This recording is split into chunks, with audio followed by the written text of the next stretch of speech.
The news screens across the city were practically screaming doomsday.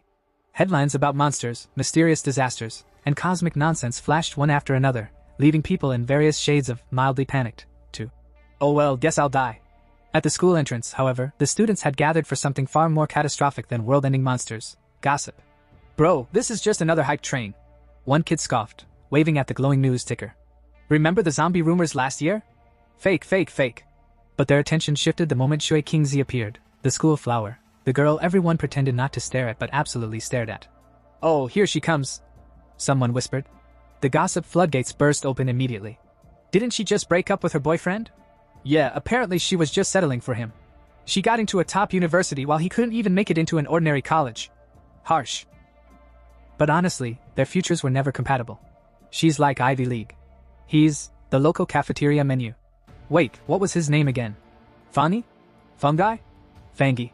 Pretty sure it's Fangi. As if summoned by sheer gossip magic, Fangi appeared right in front of Shui Qingzi. The crowd leaned in, ready for free front-row drama.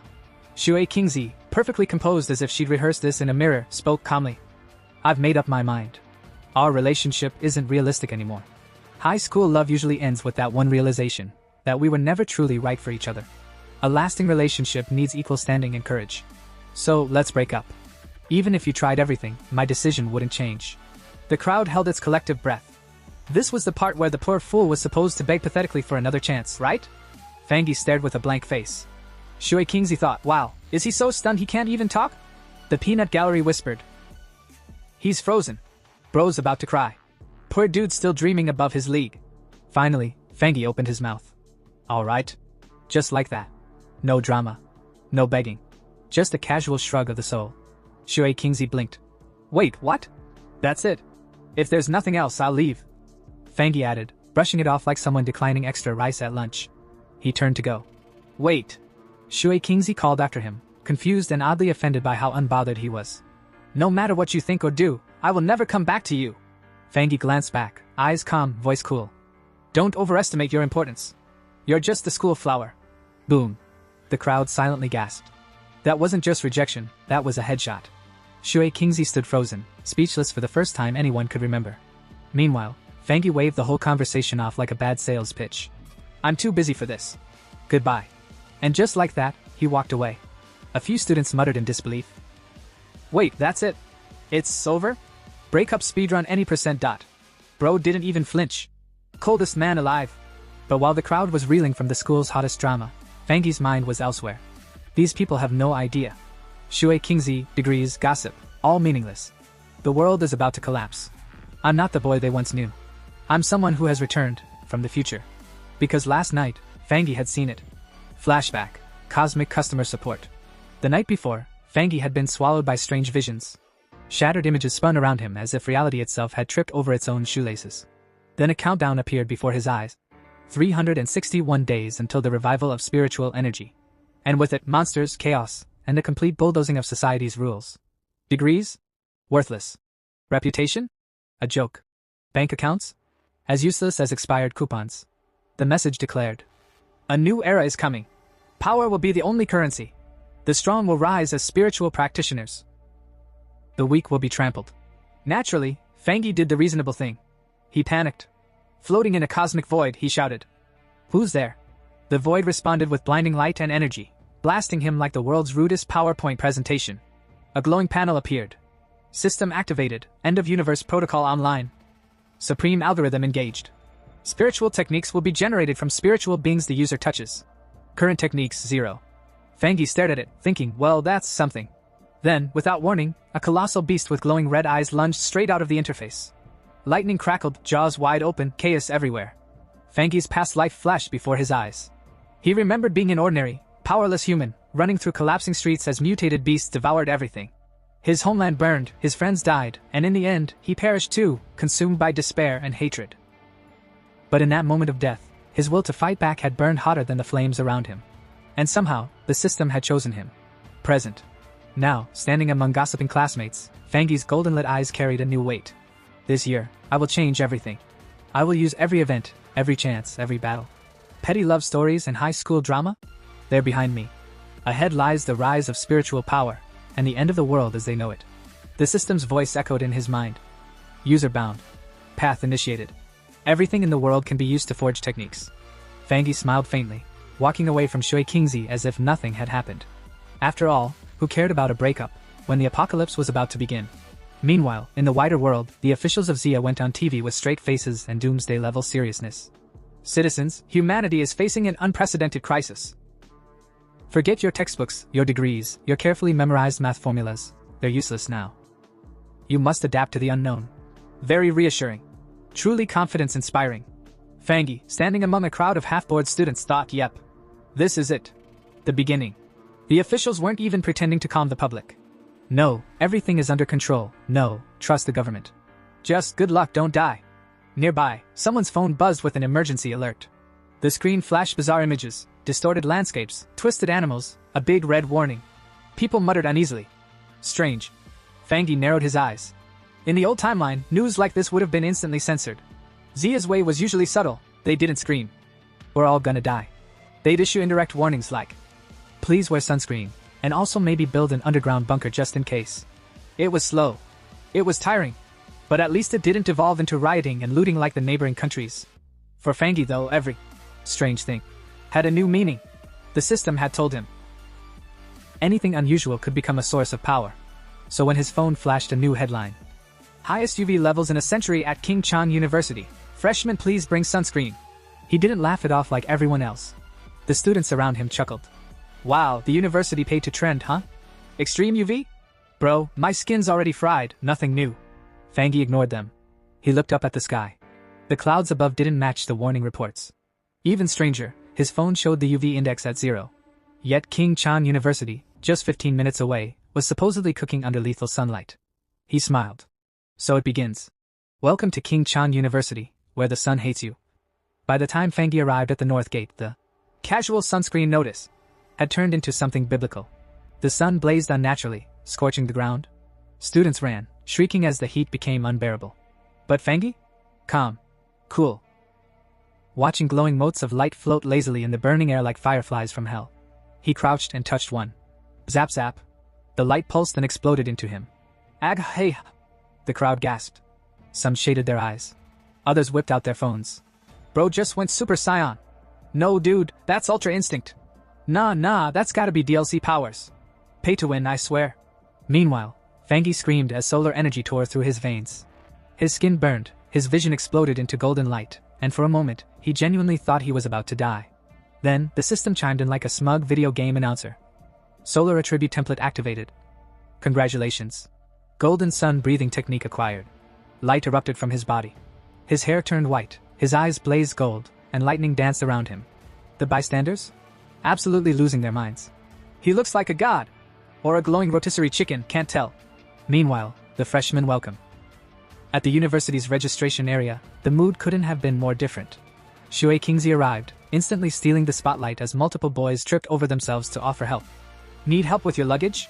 Join my club, we have air conditioning. Free flyers. Take one, it's limited edition. Shui Kingzi rejected them all with a polite but firm. Thanks, but no need. She stood beside her new classmates, unimpressed. These boys are hopeless. Completely love-struck. Then the explosion of light hit. Boom! The ground trembled, the sky lit up, and every student turned to see the north gate glowing like the sun had decided to attend orientation. The loudspeakers crackled. Attention! Please stay away from the north gate due to, an incident. Shui Kingzi's eyes narrowed. Something strange is happening again. At the north gate. The scene was chaos.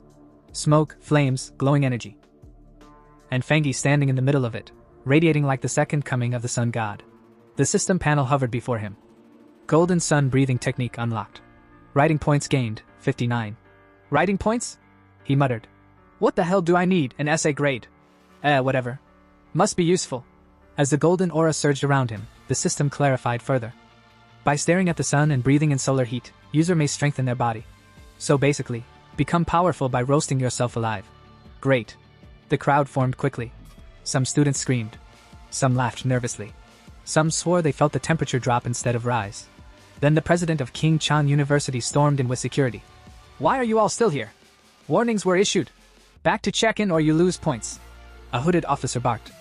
Seal the north gate immediately. Re-establish the perimeter. The president, sweaty but authoritative, nodded. Another system notification flashed in front of Fangi. Contaminated zone level 1 purified. He froze. Wait. Contaminated zones are officially recognized? The government already knows about spiritual energy? Before he could think further, a broadcast thundered.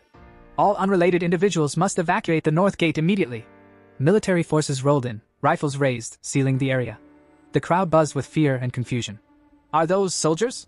What's going on? Why does it feel like a sci-fi movie? Fangi clenched his fists. Too many eyes. Too much attention. Time to go. Without hesitation, his golden aura flared, and with a powerful leap, he launched himself skyward, leaving the stunned crowd behind. The hooded officer stepped through the smoke like he'd just come out of a video game cutscene. He knelt, scooped up a glittering shard from the ground, and held it to his eyes. A crystal fragment. This event wasn't an accident, he murmured darkly. Someone has already begun resonating with spirit energy. Security barked orders, shooing away the crowd like pigeons.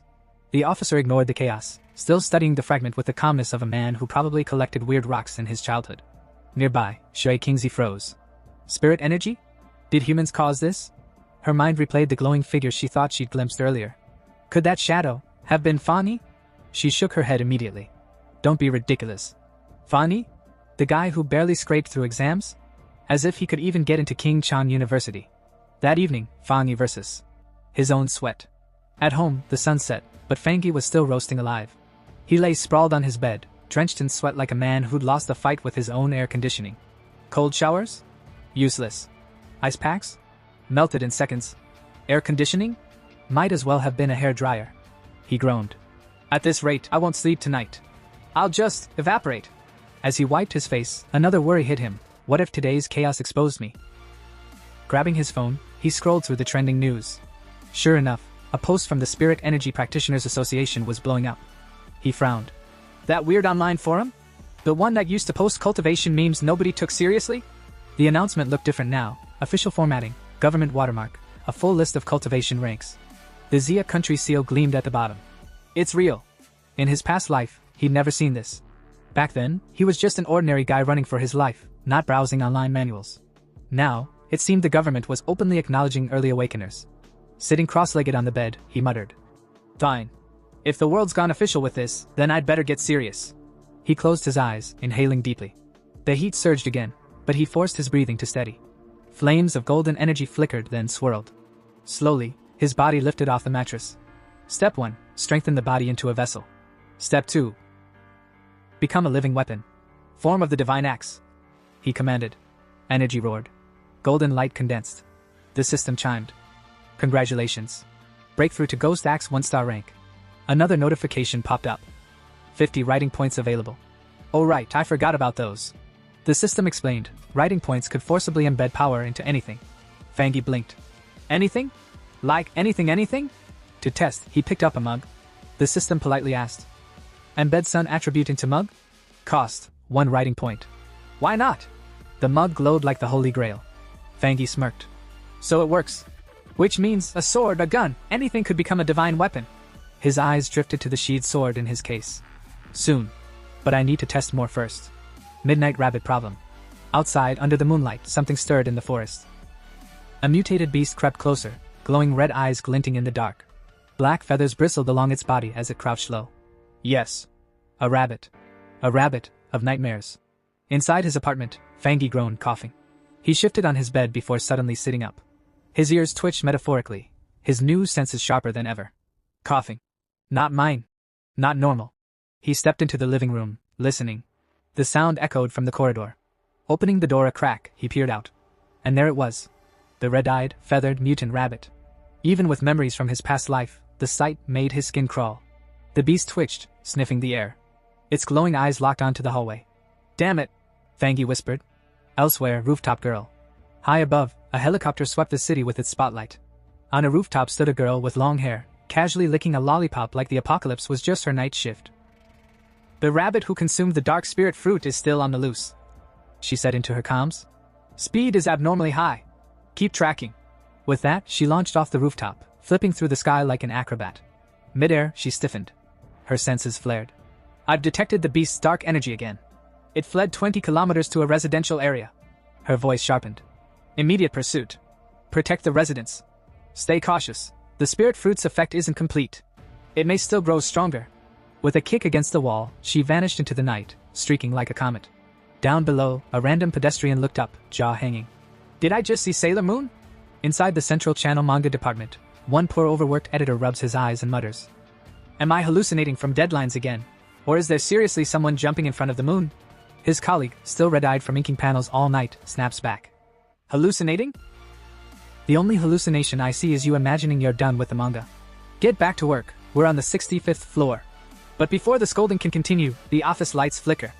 Outside, framed against the glowing moon, a dark figure leaps, dramatic enough to put every shonen protagonist to shame. Meanwhile, on the streets below, the mutated beast roars and lunges at Fan Yi. Only this time, Fan Yi doesn't flinch. His golden eyes blaze as though he's powered by an ancient solar battery. Ever since his breakthrough, he thinks, my body moves sharper, faster. It's like the beast is charging at me in slow motion. Crackling golden energy coils around his hand, lighting up like he just grabbed hold of the sun itself. Already? Mutated beasts appearing this early? He mutters, half exasperated, half thrilled. He sidesteps the charge with ease, grabs the monster mid-swipe, and slams it into the pavement so hard the ground itself files for workers' compensation. The crowd in the distance might have expected screams of terror. Instead, the only thing heard is the crisp crack of bones and the ominous hum of energy. Golden light wreaths Fan Yi's body. His eyes narrow. The weak points the tail. He rockets upward like a golden cannonball, dragging a shockwave behind him. The earth splits beneath his feet, the beast flails midair. Too late. Fan Yi's fist glows like a miniature sun, and he unleashes a golden beam that burns across the night. The beast howls, writhes, and in a last act of desperation, tries to swallow the energy whole. Fan Yi smirks. Absorb this? You dare? That's solar-grade young energy, my friend. You're not snacking on the sun. The beast ignites from within. Boom! A blazing explosion tears the night apart. Up in his apartment, the poor manga editor nearly chokes on his instant noodles. Thunder? At midnight? He rushes to the window and blinks. Or maybe, I am hallucinating. Down below, Fan Yi lands lightly, shards of glowing energy scattering like golden fireflies around him. He dusts off his sleeves as though he hadn't just vaporized a nightmare rabbit monster. Fragments of a red eye roll to his feet. He stomps once, grinding it into the dirt with casual disdain. The beast was desperate. Reckless. Hungry. He mutters. Darkness-driven but starving. If I hadn't awakened, I'd be dinner right now. His golden aura fades, and with it comes resolve. I need more spiritual techniques. Surviving what's ahead won't be possible with just this. Elsewhere, under the moonlight, a girl descends like a fallen star. She lands in the forest with enough force to crack branches and shake birds from their sleep. Kneeling by the charred corpse, she frowns. Torn apart already? She reaches for the remains but flinches back. Hot! Her eyes widen. This temperature. Young energy? And pure too. Exactly like the one reported at King Chang University. This is no coincidence. She presses her earpiece. HQ, the mutated rabbit is confirmed dead. But it wasn't me. Someone else did it. A pioneer. The calm line crackles. A pioneer? The one who purified King Chang University's northern gate. Yes. Not in the archives, strange. His elemental power is unusually pure. We need him. Contact immediately. Understood. She replies calmly, sealing the sample in her cloak. Her superior barks another order. Postpone everything else. Track him down. Persuade him. The association must have him. The girl pauses, unwrapping a lollipop with immaculate grace. She pops it into her mouth, chewing with all the seriousness of a top-tier spy. Got it, she says. But first, she takes a dramatic slurp. I want milk tea. Fan Yi couldn't help but wonder who this mysterious powerhouse was. Anyone who could release that much overwhelming energy definitely wasn't your average street cultivator. It had to be a true expert. He clenched his teeth and made a silent vow. No matter what, he'd meet this person one day. Meanwhile, somewhere else entirely, Funi stretched his arms wide in front of a giant window as golden sunlight poured into the room like it had been waiting all night just to spotlight him. The whole day starts in the morning. He announced to no one in particular, admiring the dazzling glow. Then, shirt off. Boom. Muscles out. If sunlight had feelings, it would have blushed. Waking up early helps with cultivation, he said, as if revealing a life hack no one on the internet had ever heard before. As he stood there basking in the warmth, glowing energy swirled around him. He activated the legendary golden sun breathing technique, guiding himself to feel the morning rays and absorb them like some oversized, shirtless solar panel. Fan Yi could sense it. Ever since he'd stepped into the Ghost Axe realm, the aura of the so-called mountain masterpiece became much clearer when using this technique. It felt like invisible golden threads were circling around the divine axe. Then, boom! A sudden explosion of light erupted. Wait, already? Fan Yi blinked. The breakthrough happened so fast it caught even him by surprise. Energy surged through his arm as he clenched his glowing fist. Lifting the golden axe, he realized it felt lighter. Much lighter. Swinging it experimentally, he mused. Cultivation is just like chopping wood. What really matters is persistence. Swoosh. His downward chop blasted radiant energy through his body, shaking the ground. Golden flames danced around him as he marveled at how much tougher his body had become. His eyes glowed like two molten suns. Still, he reminded himself, his fast progress wasn't just talent. It was thanks to leftover residual energy from his earlier breakthrough. Surrounded by blazing golden fire, he swore to take things one step at a time. No more flashy leaps. Well, hopefully. Then his eyes landed on a package conveniently stamped. Authentic goods. He frowned. Great. My breakthroughs are so loud, even my delivery parcels are embarrassed. I need to find a quieter spot. Elsewhere, at the association office. An old man, sipping tea and pretending to retire, suddenly froze. His phone pinged, solar energy fluctuations. His brow furrowed. Again? Is it that kid Fang Yi? Back in the mountains. Beside a quiet stream, Fang Yi sat cross-legged, pulling up his glowing screen interface like he was about to order takeout. A prompt asked, use code points to implant Yong attribute into weapon? Yes. He confirmed coolly. Golden energy wrapped around him in a swirl. He recalled his last attempt. He tried coding a figurine into a weapon. The result?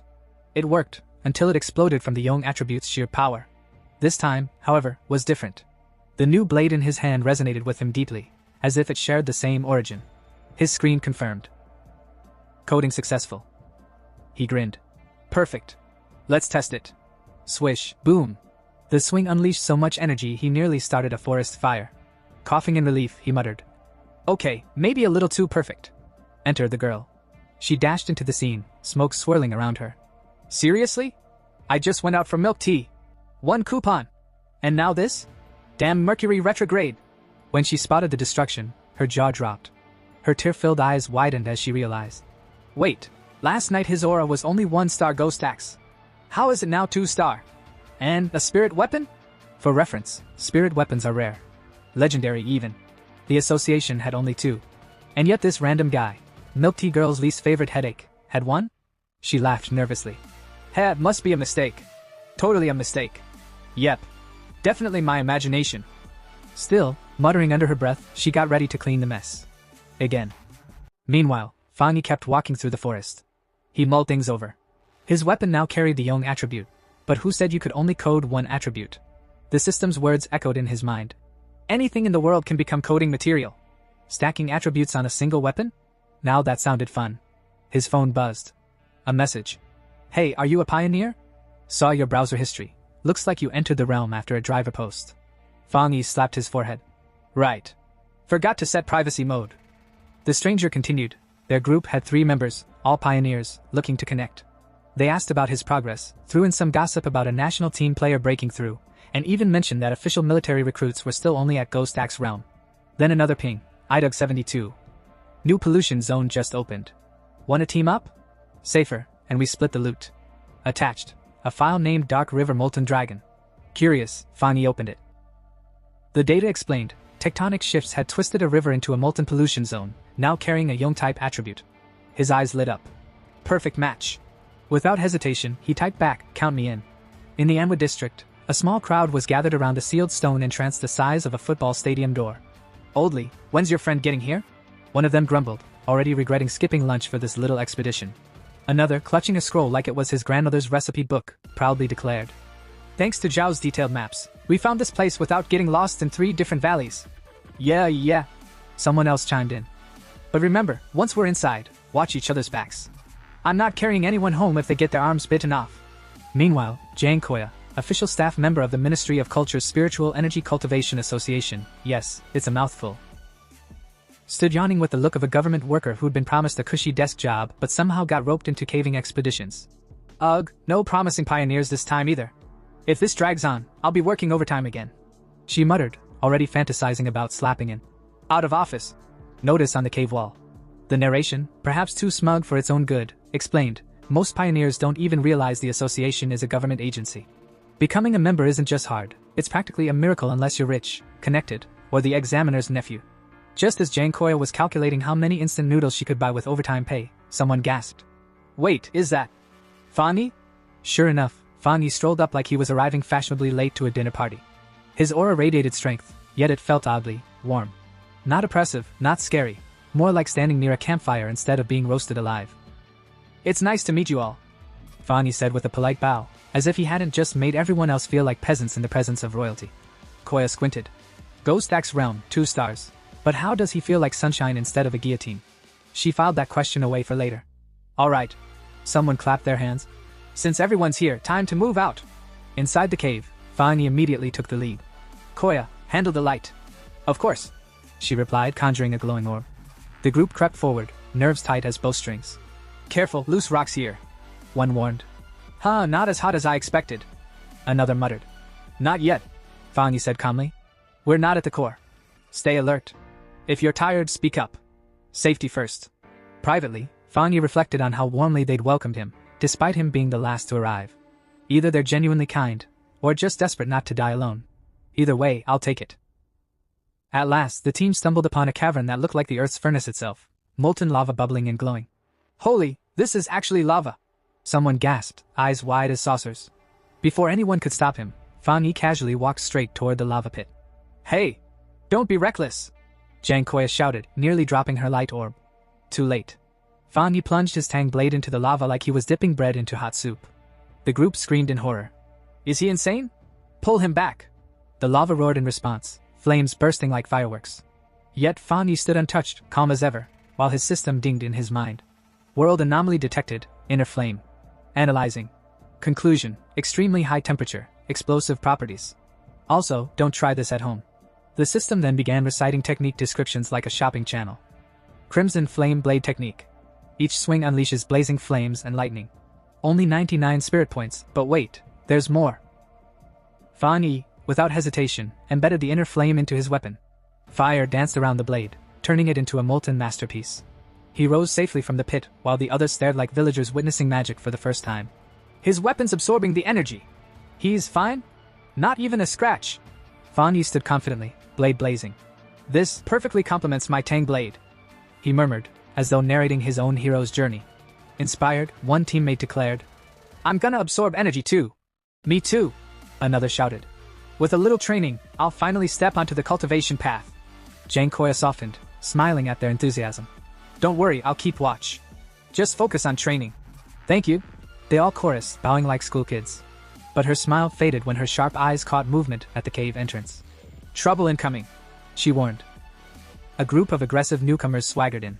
Their red-haired leader sneered. Well, look at the small fries. This is our turf now. Get lost before I roast you." Jang Koya glanced back at her teammates, still sitting cross-legged in cultivation bliss, completely oblivious. She quickly sized up the newcomers, 3 Ghost Axe 1 stars. Too strong to risk fighting head-on. She forced a polite smile. "We found the spot first.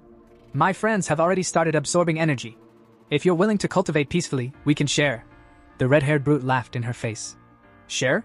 With you weaklings? Don't make me laugh. Move or bleed." Her hand tightened around her staff as she reminded herself of the brutal law of this new era. Survival of the fittest. The weak get trampled. But as a representative of the Xia Countries Association, she clenched her jaw. Like it or not, I can't let this slide. Just when the situation looked grim, Fangi stepped forward with the kind of confidence that could only come from either a lifetime of training or binge-watching too many martial arts dramas. Standing tall, he pointed his sword at the red-haired thug and accused. "So this is all you can do? Bully a girl?" The man blinked like someone who had just been accused of stealing snacks in public. "What?" he shouted, utterly scandalized. Before the poor guy could recover from his dramatic "What?" Fangi unsheathed his flaming blade. With a single swing, he released a fiery shockwave so powerful it yeeted half the enemy squad back like paper dolls. Dust swirled, rocks trembled, and somewhere, a background narrator probably whispered, "Whoa." The red-haired leader's jaw dropped. "Fall back! Fall back!" he screamed, but it was already too late. Fangi's flaming slash detonated like a firework festival gone rogue, tossing enemies into the air like discount fireworks. One of Fangi's teammates, still recovering from the energy shockwave, muttered, What the hell just happened?" Cool as ever, Fangi reflected. This world fell to ruin because cultivators worship strength alone, the strong preying on the weak. And honestly, you can't lecture these types into being good people. You just have to remind them with a flaming sword. So he slashed again. Boom. Another explosion. The enemy leader's expression shifted from slightly annoyed to facing a literal kaiju. What kind of monster is this guy? The group scattered in sheer terror, leaving behind only the smell of scorched pride. Fangi's teammates ran up, wide-eyed and fangirling harder than the nearby village girls. Bro, that was insane! Did you see the explosion? So cool! Fangi just smiled modestly. They crossed the line. But enough flexing, we've got the energy we came for. Time to bounce. As the squad prepared to exit the spirit zone, they whispered about how destructive his attack could have been if it had actually landed full force. Meanwhile, Zhang Xiaoya, watching quietly, clenched her fist. Her inner thoughts screamed. This guy isn't normal. He's a top-tier pioneer with elite talent. I need to report this. Cut to Spirit Energy Cultivation Association HQ. A woman at the office nearly spat her tea when she read the report. Another high-tier pioneer? Zhang Xiaoya froze on the other end of the call. Another? What do you mean another?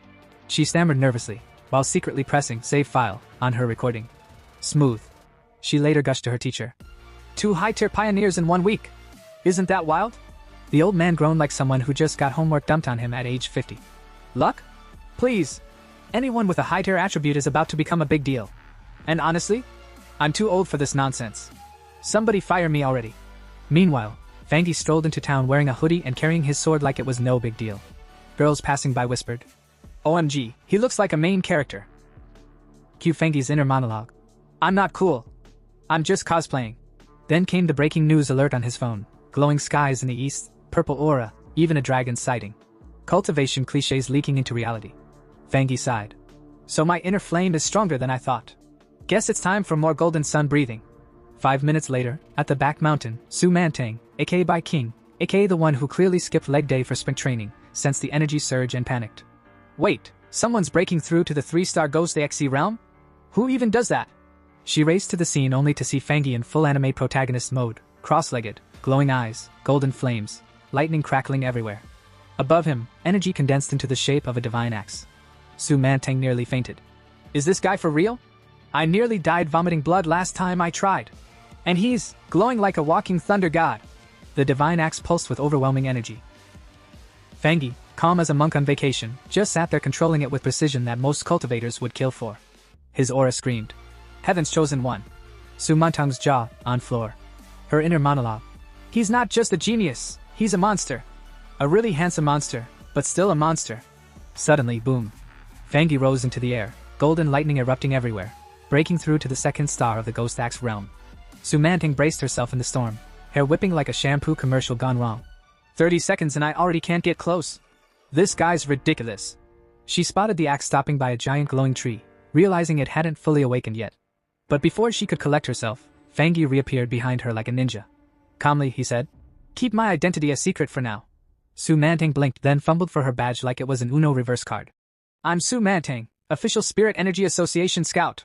Look, ID proof. Fangi raised a brow.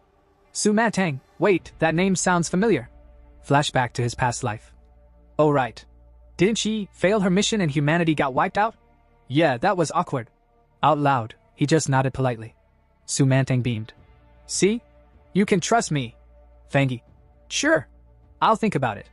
Then vanished like Batman after a mic drop. Su Mantang groaned. Why do I always miss my chance? And now I've got to write another report. Kill me now. Just then, her earpiece buzzed. Alert. An abnormal has reappeared. Her blood froze. It's active again? No way. I'll never forget what that monster pack did last time. She clenched her fists.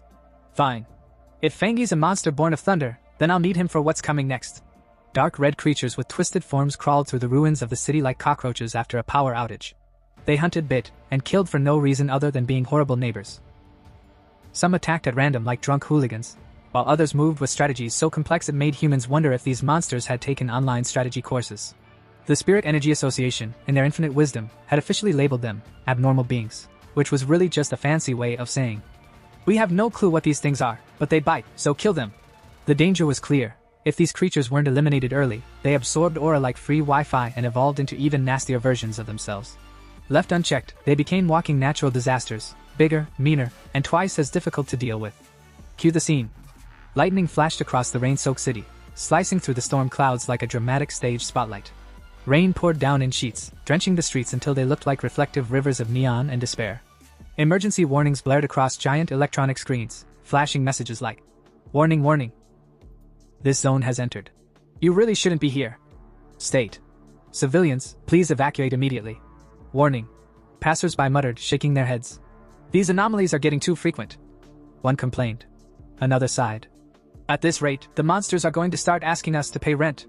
Amid this chaos, Fan Yi, hood pulled over his drenched hair, stepped into a puddle with the confidence of a man who clearly didn't care about wet socks.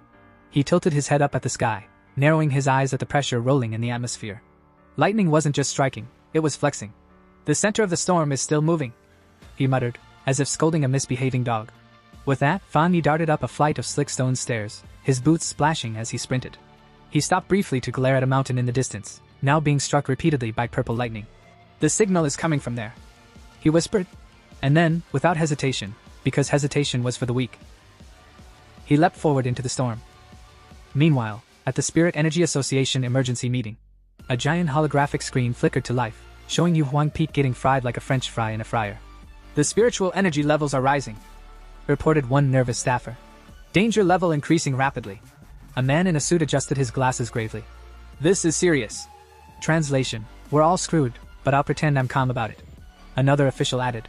Even Ghost Axe Tier 3 elites would have a 100% fatality rate in that zone. Everyone gasped. Papers shuffled. Coffee was spilled. Bai King, the unfortunate soul tasked with explaining the mess, bowed slightly.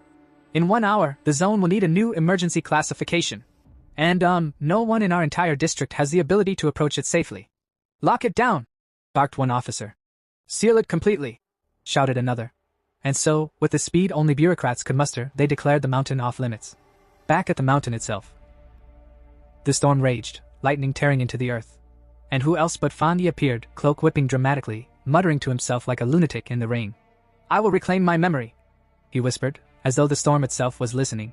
But Fan Yi knew the truth. If he wanted to absorb this level of spiritual energy, he had to go deeper into the mountain's core. The problem? Even ordinary monsters had been beefed up by this lightning buffet, and the danger level was rising fast, complete with space-time distortions. Basically, it was a buy one doom, get another free situation. Still, Fan Yi wasn't the type to run. He had mastered the golden sun breathing technique and the flame blade, but he also knew his body wasn't exactly built for unlimited overclocking. Too much strain, and he might snap like a cheap USB cable. So, naturally, he grinned and pushed forward anyway. Only by pushing my limits can I survive, he muttered, tightening his grip on his blade. If I miss this chance, I might as well wait for death under the heavens. And then lightning said, bet. A massive bolt of blue-white thunder came crashing down, lighting up the entire peak. Fan Yi braced, screaming through the pain as sparks and fire coiled around him. His clothes tore, blood streaked his lips, but he refused to fall. The system chimed in cheerily. High voltage notification, massive lightning energy detected. High voltage system recording progress. Fan Yi roared, flames bursting from his body as he leapt upward, clashing directly with the storm. His fire and the lightning tangled like rival lovers in a messy breakup. People in the city stared at the colossal explosion of light from their towers. Someone whispered, "Is that a human?" The system pinged again. White heavy checkmark achievement unlocked, divine thunder tempering. Sparkle's heavenly thunder-drawn body refined into divinity. Award, plus 50 system points. When the storm cleared, Fan Yi floated above the mountain, glowing like an avenging deity. His aura warped the very weather around him. Lightning, he declared, voice echoing, is both my fangs and my shield. The system wasn't done. Skull new ability available, pure judgment lightning. Effect, plus 300% damage to evil beings. Cost, system points. Purchase? Fan Yi tilted his head, eyeing his sword. He could embed the lightning into it, but if he did, the blade might snap under the weight of such absurd power. He smirked instead, flexing his hand. Put it in my right hand, he commanded. High voltage confirming command. High voltage embedding lightning attribute. Sparks gathered, thunder roared, and lightning coiled into Fan Yi's palm. His grin widened. Perfect, he whispered. And so, standing in the middle of heaven's wrath, he absorbed the storm itself, smiling like a madman who had just stolen candy from the gods. At dawn the next day, the storm-ravaged Yong Peak looked like a battlefield straight out of a bad apocalypse movie. Lightning scars across the mountainside, trees fried to charcoal sticks, and military personnel squinting into the mist like they expected the mountain to cough up an apology. Report, barked Major Hanley, who had the personality of an iron rod and the haircut to match. Sir, one officer snapped to attention. Someone entered the mountain before us. Hanley's brows twitched. A pioneer? Yes, sir. From behind, Bai King, who usually looked like she could stare down a thundercloud into apologizing, suddenly rushed forward, voice trembling. Did he survive? No one answered. The silence was dramatic enough for the background wind to kick in, fluttering her uniform like she was posing for a propaganda poster. Finally, she knelt to the ground and muttered, "I can't sense his attributes, or how long he's been gone. Yesterday's lightning storm scrambled everything." The officer cleared his throat and tried to sound less like he was reading off Google Translate. Well, it happened around 6 or 7 a.m. He slipped in just before we got here. Honestly, the timing was so tight, he might have dodged us before the sensors even updated." Hanli looked over the charred peak, unimpressed. The reading said pollution should have spiked to rank X, but instead, the density plummeted. Suspicious. Suspicious? Bai King frowned. Yes. Suspicious.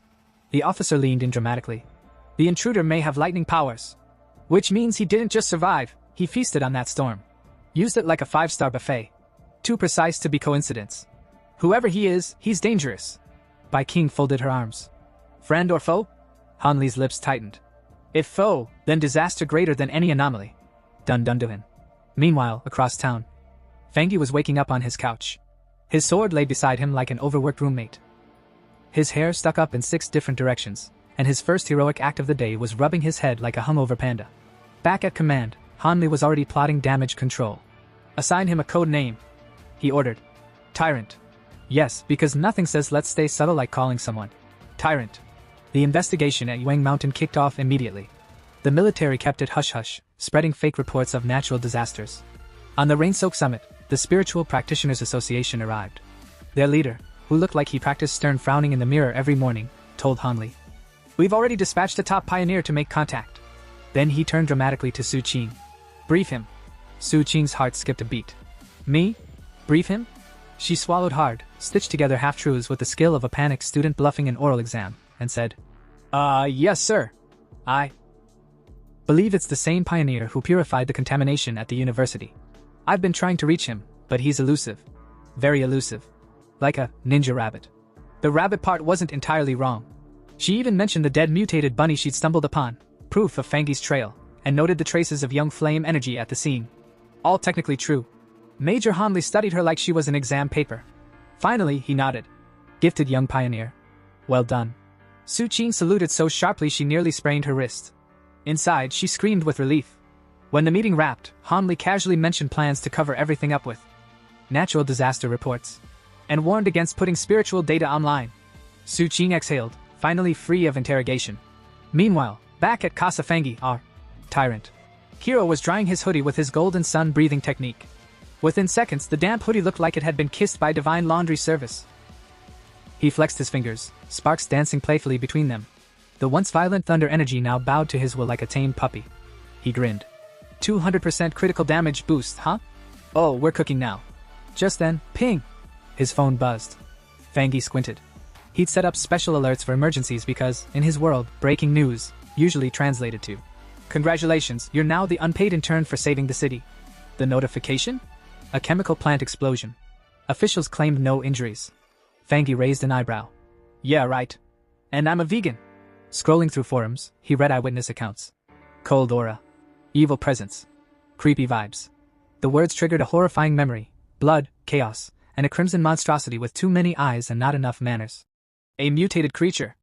Fangi muttered grimly. And not the cute bunny kind. His fist crackled with blue lightning. He knew these abominations grew stronger if left unchecked. Tonight he'd hunt it down. Surrounded by a storm of electricity, Fangi smirked. Time to test my 200% critical damage boost. That same rainy night, the streets were empty and slick, reflecting the storm like a broken mirror. Blurred figures darted across rooftops, an elite squad cloaked in black, moving like shadows given legs. They were the Destroyer Squad, specialists in hunting things that went bump in the night, then tore people in half for dessert. Their current headache? A creature codenamed Candle Knight. One operative reported grimly. Target sighted earlier, but it slipped away. Not surprising. Candle Knight had the uncanny ability to melt into the dark. And unlike moody teenagers, it actually thrived there. Worse, it gave off a low, sinister sizzling sound, like bacon frying, except the bacon was human. High above the city, lightning split the sky as the squad regrouped on a rooftop. Their leader, silver hair, battle-scarred face, eyes that screamed, "I haven't slept since the Cold War," knew the storm tilted the odds in the monster's favor. Still, with grim determination, he growled. "We stop it. Tonight." At Central Command, an operator filed the report. Priority level, red. Time frame, 12 hours. The extermination order was sealed and transmitted with all the urgency of an overworked bureaucrat slamming. Reply all. The squad got their orders, hunt it. Kill it. But don't die like amateurs. Red dots glowed ominously on their digital map, marking multiple threats across the nation. 12 hours wasn't ideal, but hey, national resources were stretched thin. Candle Knight would have to settle for being killed on a budget. But then came the snag. A warning buzzed across their comms. The area was currently under the jurisdiction of the Spiritual Energy Cultivation Association. A profile photo popped up, Su King, local prodigy and, according to every gossip forum, the one who outworks caffeine. The squad leader sighed, pinched the bridge of his nose, and requested her assistance. Her reputation was flawless, her attitude less so. Elsewhere, Su King raised an eyebrow. Since when am I this famous? Did my fan club pay for ad space? Minutes later, under pounding rain, Su and her cloak team arrived. Perching above like dramatic gargoyles, she smirked. So, you're the ones dragging me out for overtime? The silver-haired captain, who hadn't smiled since the invention of umbrellas, responded bluntly. Candle Knight is a man-eater. This isn't a casual favor. One of Su's teammates immediately bristled. Wow, who gave Mr. Personality the megaphone? Su pivoted with a mock bow. Well, if you're so capable, you clearly don't need me. She turned to leave, cloak swirling dramatically for emphasis. Her squad trailed after her, muttering. Does she always roast people this hard? One asked. Relax, it builds character. Another shrugged. Panic flickered across the destroyer captain's scarred face. He actually called out. Wait. And swallowing his pride, pleaded. We need you. Candle Knight is unlike anything else. If we fail tonight, innocent lives will be lost. That hit the right chord. Su sighed, rolled her eyes, and finally agreed, though she muttered something about extra pay or I walk. Just then, one squad member stiffened. Contact. The city seemed to inhale as a portal ripped open above. Shadows coiled like smoke. Then came the eyes, red, burning, unblinking. File number 7, Candle Knight. Likes darkness, dampness, chewing on pedestrians. Destroyer squad. The captain commanded. Begin operation. The beast lunged, faster than thought, a blur of claws and sizzling darkness. The squad's formation snapped into place like clockwork, north, east, west, south. A coordinated trap. Steel clashed with shadow. One operative struck true, drawing a shriek that rattled teeth. But Candle Knight responded with a swipe so brutal it carved a car in half. Red eyes blazing, it spun into a vortex of dark energy, screaming in fury. Dodge! Soundwave incoming! Su barked. Too late. The spiraling shockwave erupted, flinging fighters across rooftops like soggy ragdolls. Masonry cracked, sparks burst, and one soldier groaned. I think it dislocated my dignity. Their captain, bleeding from the arm, staggered upright. If I hadn't dodged, my bones would be dust. He spat blood and added. If it remains in the city, catastrophe is inevitable. Candle Knight howled, body glowing a sickly green. Dark energy pulsed outward, corroding the rooftop as though the world itself was melting. With startling speed, it began digging into the ground, carving a tunnel with acid breath. It's trying to burrow! A squad member shouted. Everything it touches corrodes instantly. We don't have a counter-element strong enough. One soldier quickly calmed them. It can't dig out instantly. Hold formation. We're intel support, not a marching band. Stay sharp. Then BM. Candle Knight burst from the ground, claws first, and sent another operative flying into a billboard, which ironically read, Think Positive. The squad leader roared. Don't let it escape. Chase it. They followed the glowing green energy trail through the storm until they reached another rooftop. A spike in spiritual energy nearly blinded their scanners. One member raised a hand. Careful. We wait outside. The target's inside, and it's not alone. Inside the abandoned factory, the squad's lead scout was hunched over, fiddling with a gadget strapped to her wrist, a sleek little thing blinking faintly like it was half asleep. Is that the association's new auxiliary tool? The squad leader asked, raising a brow. She puffed her chest a little. Yep. This beauty can track anomaly levels. The average squad can handle up to 50. She paused, then added in a smug tone. The one we were chasing earlier? Barely 48. Child's play. The device suddenly screamed to life, its readings spiking violently. 80. 85, climbing. Everyone stared. She blinked. Okay. Not child's play. Before anyone could process, a shadow uncoiled above them. A massive serpent draped across the steel beams like it owned the place. And if that wasn't bad enough, a loud crash thundered from behind. Great. Someone muttered. 2 for 1 special. Bai King clenched her jaw. We've been tricked. Candle Knight lured us here, and now the serpents joined the party. The leader barked an order. We're retreating. Straight to the door. If it wants to stop us, it'll have to show itself. Together, they blasted the rusted factory doors with spiritual firepower, forcing them open. They bolted. Almost made it. Almost. Something lashed out of the mist and slammed biking to the ground. Poison gas hissed through the air, seeping into her lungs. Her limbs weakened, her senses dulled. She gasped, clawing at her communicator. Guys! Silence. Only the eerie echo of the factory. Alone, choking in the haze, she pieced it together. Candle Knight is the bait. The serpent's the butcher. One lures, one harvests. The serpent's monstrous face emerged from the toxic fog. Unlike Candle Knight's creepy theatrics, this mist wasn't just for show. It was poison, pure and simple. Paralysis, energy drain, suffocation, the whole deadly package. Her body gave in. She collapsed. A faint shaft of light cut through the ceiling above, but she couldn't even lift a finger. Then, boom! A figure crashed down from above, landing with enough force to crack the concrete. Fangi. Calm, confident, and looking like someone who just jumped into a fight he'd been waiting for all day. The serpent lunged at him with jaws wide, but Fangi dodged effortlessly. And just as he steadied himself, wham!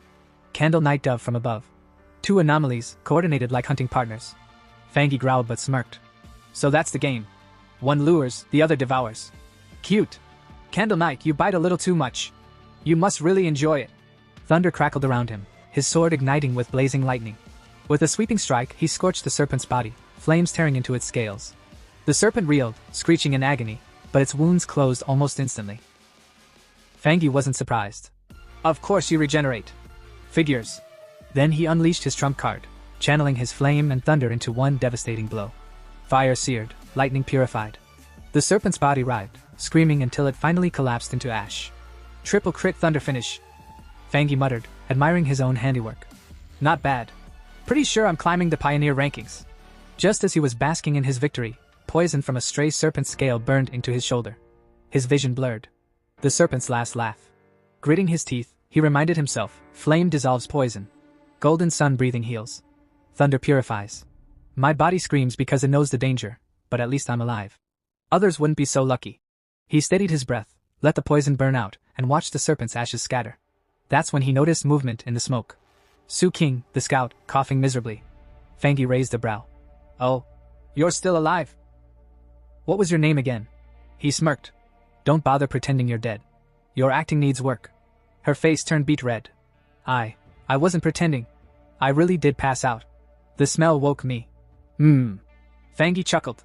Strong willpower though. Your teammates fainted, yet you had just enough left to shield yourself. If you were out cold, you wouldn't have smelled blood or burnt flesh. Su King blinked stunned, then muttered a thanks. Inside, she thought, so he noticed I saved a sliver of energy. Just how strong is this guy? He waved it off. Doesn't matter. Promise you won't reveal my identity, and we're good. For a moment, he almost seemed friendly. Then he glanced at the gaping roof and sighed. I'm late. You're safe now. I'll leave the cleanup to you. Before she could protest, he leapt up through the hole. No need for more talking. Talking just complicates things. As he disappeared into the night, Su King whispered to herself. Enemies really do meet on narrow paths. Meanwhile, Fangi smirked privately. Good thing she didn't see me trying to absorb that dark energy earlier. That stuff's disgusting. Cold, slimy, and the system didn't even respond. Forget it. I'll analyze later at home. Meanwhile, back inside the factory, chaos looked more like a nap party. Su Qing stomped over, slapped her teammates awake, and barked. Everyone up! It's all over now! Her poor teammates scrambled like chickens in a thunderstorm. The senior member of the squad blinked awake, rubbed his eyes, and yelled. We were ambushed! But the words died in his throat when he spotted the giant serpent's corpse roasting like a barbecue pit right in front of him. The others, now fully awake, gawked at the sight of the burning python. The senior's jaw practically hit the floor. Wait a second. Where did that overwhelming young attribute come from? Su Qing, who had been patiently waiting for her dramatic line, stepped forward calmly.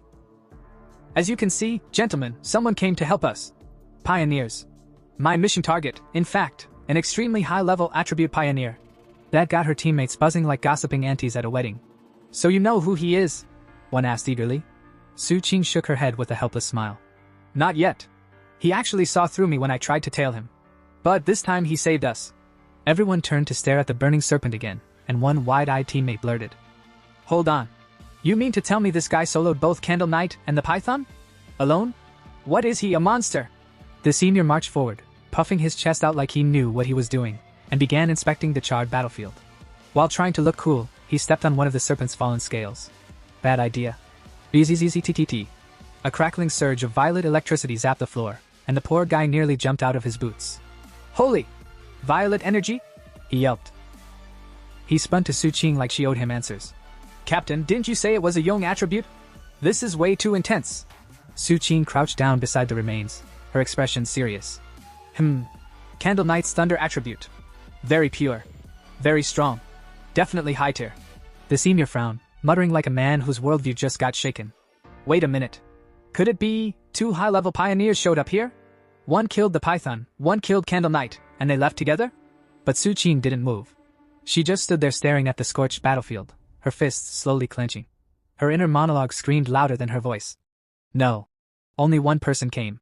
Nobody would believe it, but one guy carried 2 high-tier attributes. Yang Flame Walker, Thunder Tyrant. What kind of freak is this? Time skip, fast forward a little. Outside the factory, several association vehicles rolled up like nosy neighbors who finally decided to check in. Su Qing sighed in relief. Good thing I stationed guards outside, or else they'd have sent a mop-up crew for our corpses. Inside, her teammates clung to her like overly emotional drama heroines. Boss, you're alive! I thought I'd lost you forever, sobbed one. If you had died, what would I do without you? Cried another. Su Qing stared blankly. What nonsense are you people spouting? Before she could shake them off, the association's reconnaissance team marched in with scanners and crystal devices, moving around like CSI investigators. Their job? Reconstruct the fight and make everyone else feel inadequate. One scanner stopped, checked his readings, and announced to the room. Captains, based on combat habits and kill patterns, there's a 99% chance one person killed both anomalies. The senior went stiff. So it really was one person.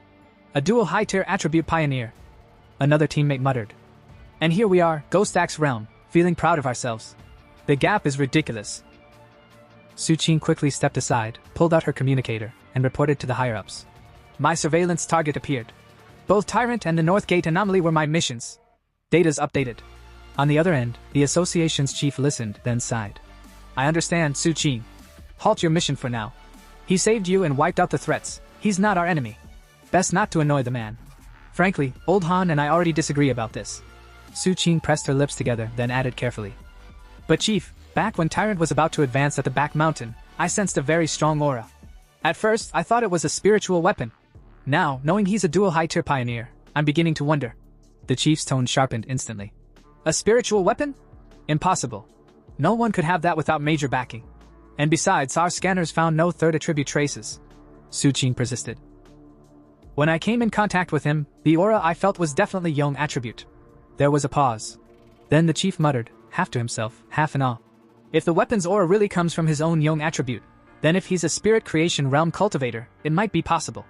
Su Qing's breath hitched. Spirit creation realm? That's insanely rare. Globally, we barely have 2 of them alive. But the chief wasn't finished. His voice dropped low. And if he truly has a third attribute, it will shake the entire pioneer world to its core. Attributes clash violently in the human body. It's supposed to be impossible to hold 3. No confirmed pioneer has ever done it. Then, after a long silence, he added grimly. If he does have a spiritual weapon, the fact we couldn't detect a third attribute might actually be a blessing. Let's just hope this freak of nature never decides to turn against humanity. The story now shifts to our MC who had just stepped out of the shower, steam still curling around him like he was about to star in some dramatic shampoo commercial. He towel-dried himself for about 2 seconds before lazily letting his fire attribute do the job, instant hair dryer mode, no electricity bill. As he brushed the droplets from his shoulders, his mind wandered. Less than a year until the official spiritual energy revival, yet anomalies are already popping up like mushrooms after the rain. And not the tasty kind. The dangerous, explode-in-your-face kind. He muttered to himself as he got dressed, thoughts spinning faster than a washing machine on overdrive. Recently, pioneers everywhere had started cultivating solo. Crack open the interface between body and spiritual world, and suddenly you were sensitive to heaven and earth changes, like some kind of human antenna. He thought back to the people at the underground river, wild pioneers just like him. Most of us are already at 1-star ghost penetration realm, even without Zia country's official stamp of approval. Now that they're reaching out to the wild crowd, it means things are still peaceful-ish. Mutual exploration. No one stabbing each other yet. Still buttoning up his shirt, he frowned. But even if the government's association exists, it hasn't gone public yet. Rumors are everywhere, instability, weird phenomena. It's obvious they're trying to protect people while also quietly yelling, guys, trouble's coming. He froze halfway, staring at the floor, memories flashing of his past life, buildings crumbling, cities burning like giant bonfires nobody asked for. His jaw tightened. That's the problem. I can feel it. The government doesn't have the guts to launch full-scale cultivation. Too many people. Once the truth gets out, order collapses faster than a bad Jenga tower. Panic, unrest, chaos. Even official pioneers won't stop it. Internal and external threats will crush everything. In that sense, their slow and careful approach isn't wrong. After all, human hearts? Way scarier than ghosts or gods. He sighed, but then his brow furrowed deeper. Still, anomalies are growing faster than I expected. As if on cue, a system notification blinked in front of him. Detected attribute reading, dark, subattribute, shadow. His eyes narrowed. The memory of black mist surged back, the contamination, the hunger inside it. Shadow attribute, the natural enemy of pioneers. These things weren't just brainless exotic beasts. No, they were clever. Too clever. They hunted pioneers specifically, bodies rich in spiritual nutrition. They even worked together sometimes, laying traps like seasoned assassins. And that was just a subattribute. The true dark types? He'd seen them before, the ones capable of wiping out entire nations. One of them alone was enough to ruin a continent's day. Even today. If I hadn't interfered, that squad and those recruiters would have been toast. Shadow is already that sinister. If that's just a branch. He let out a low laugh that wasn't entirely amused. Full dark attributes are going to be hell. Another notification blinked. Status, temporarily unabsorbable. RMC tilted his head. Temporarily, huh? So one day, I might actually absorb it. Maybe even flip it to our advantage.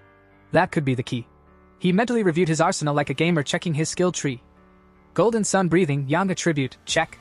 Divine Thunder tempering, Thunder attribute, check. Crimson Flame blade technique, Yang sub-attribute, Inner Flame, check. Not just high-tier attributes, but perfectly matched techniques. At his current realm, 3-star Ghost Axe, and yeah, there weren't many pioneers out there who could seriously challenge him. He exhaled. But it's still not enough. Dramatic moment. Heavy thoughts. Then his phone rang. The ringtone? Not epic or ominous. Just the standard ding-ding tone that ruined the whole mood. He glanced at the caller ID and groaned. Auntie? Why is she calling all of a sudden? He picked up. Hello, how have you been? Auntie's cheerful voice flowed through the line. Listen, your cousin is coming to study near your place. I don't feel comfortable letting her stay in a hotel. Can she stay at your place for a few days? RMC blinked. Cousin? Right, the study-obsessed straight-A machine. What was her name again? Honestly, I don't even remember what she looks like. Out loud, he said casually. Just have her come over. Spare room's empty. When is she coming? He asked. No need to pick her up. I'll give her your address and she'll come on her own. Auntie replied. Then she chuckled warmly. She'll even bring you some cookies and snacks when she arrives. Should be there tomorrow afternoon. Sorry for the sudden trouble. RMC snorted. Auntie, what trouble? It's fine. A soft chuckle escaped him. I've got things to do, so I'll hang up now. Call ended. Silence fell again, his heavy thoughts still simmering under the mundane request. The universe was tossing anomalies at him one moment and family sleepovers the next. Truly, the balance of life. Meanwhile, at the aunt's house, a girl sat glued to her computer screen, eyes sparkling as she scrolled through one questionable article after another. Harnessing spiritual energy in just 10 steps. Beast challenges in public parks. Totally legal, not really. Death Town, top 5 places to definitely not visit. She was in deep. Like PhD level deep. Right then, her mom, the MC's aunt, pushed open the door. Did you finish packing? She asked, arms crossed in classic mom stance. The girl sighed dramatically. Yeah, everything's packed. But I really don't want to stay with cousin brother. The hotel was fine for me.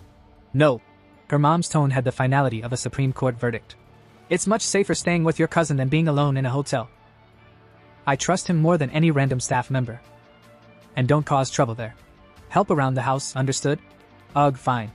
I get it. The girl shoved her mom playfully out the door, shutting it before another lecture could load. Leaning against it, she muttered. One hurdle at a time. Whatever cousin's like, he can't be harder to handle than an anomaly.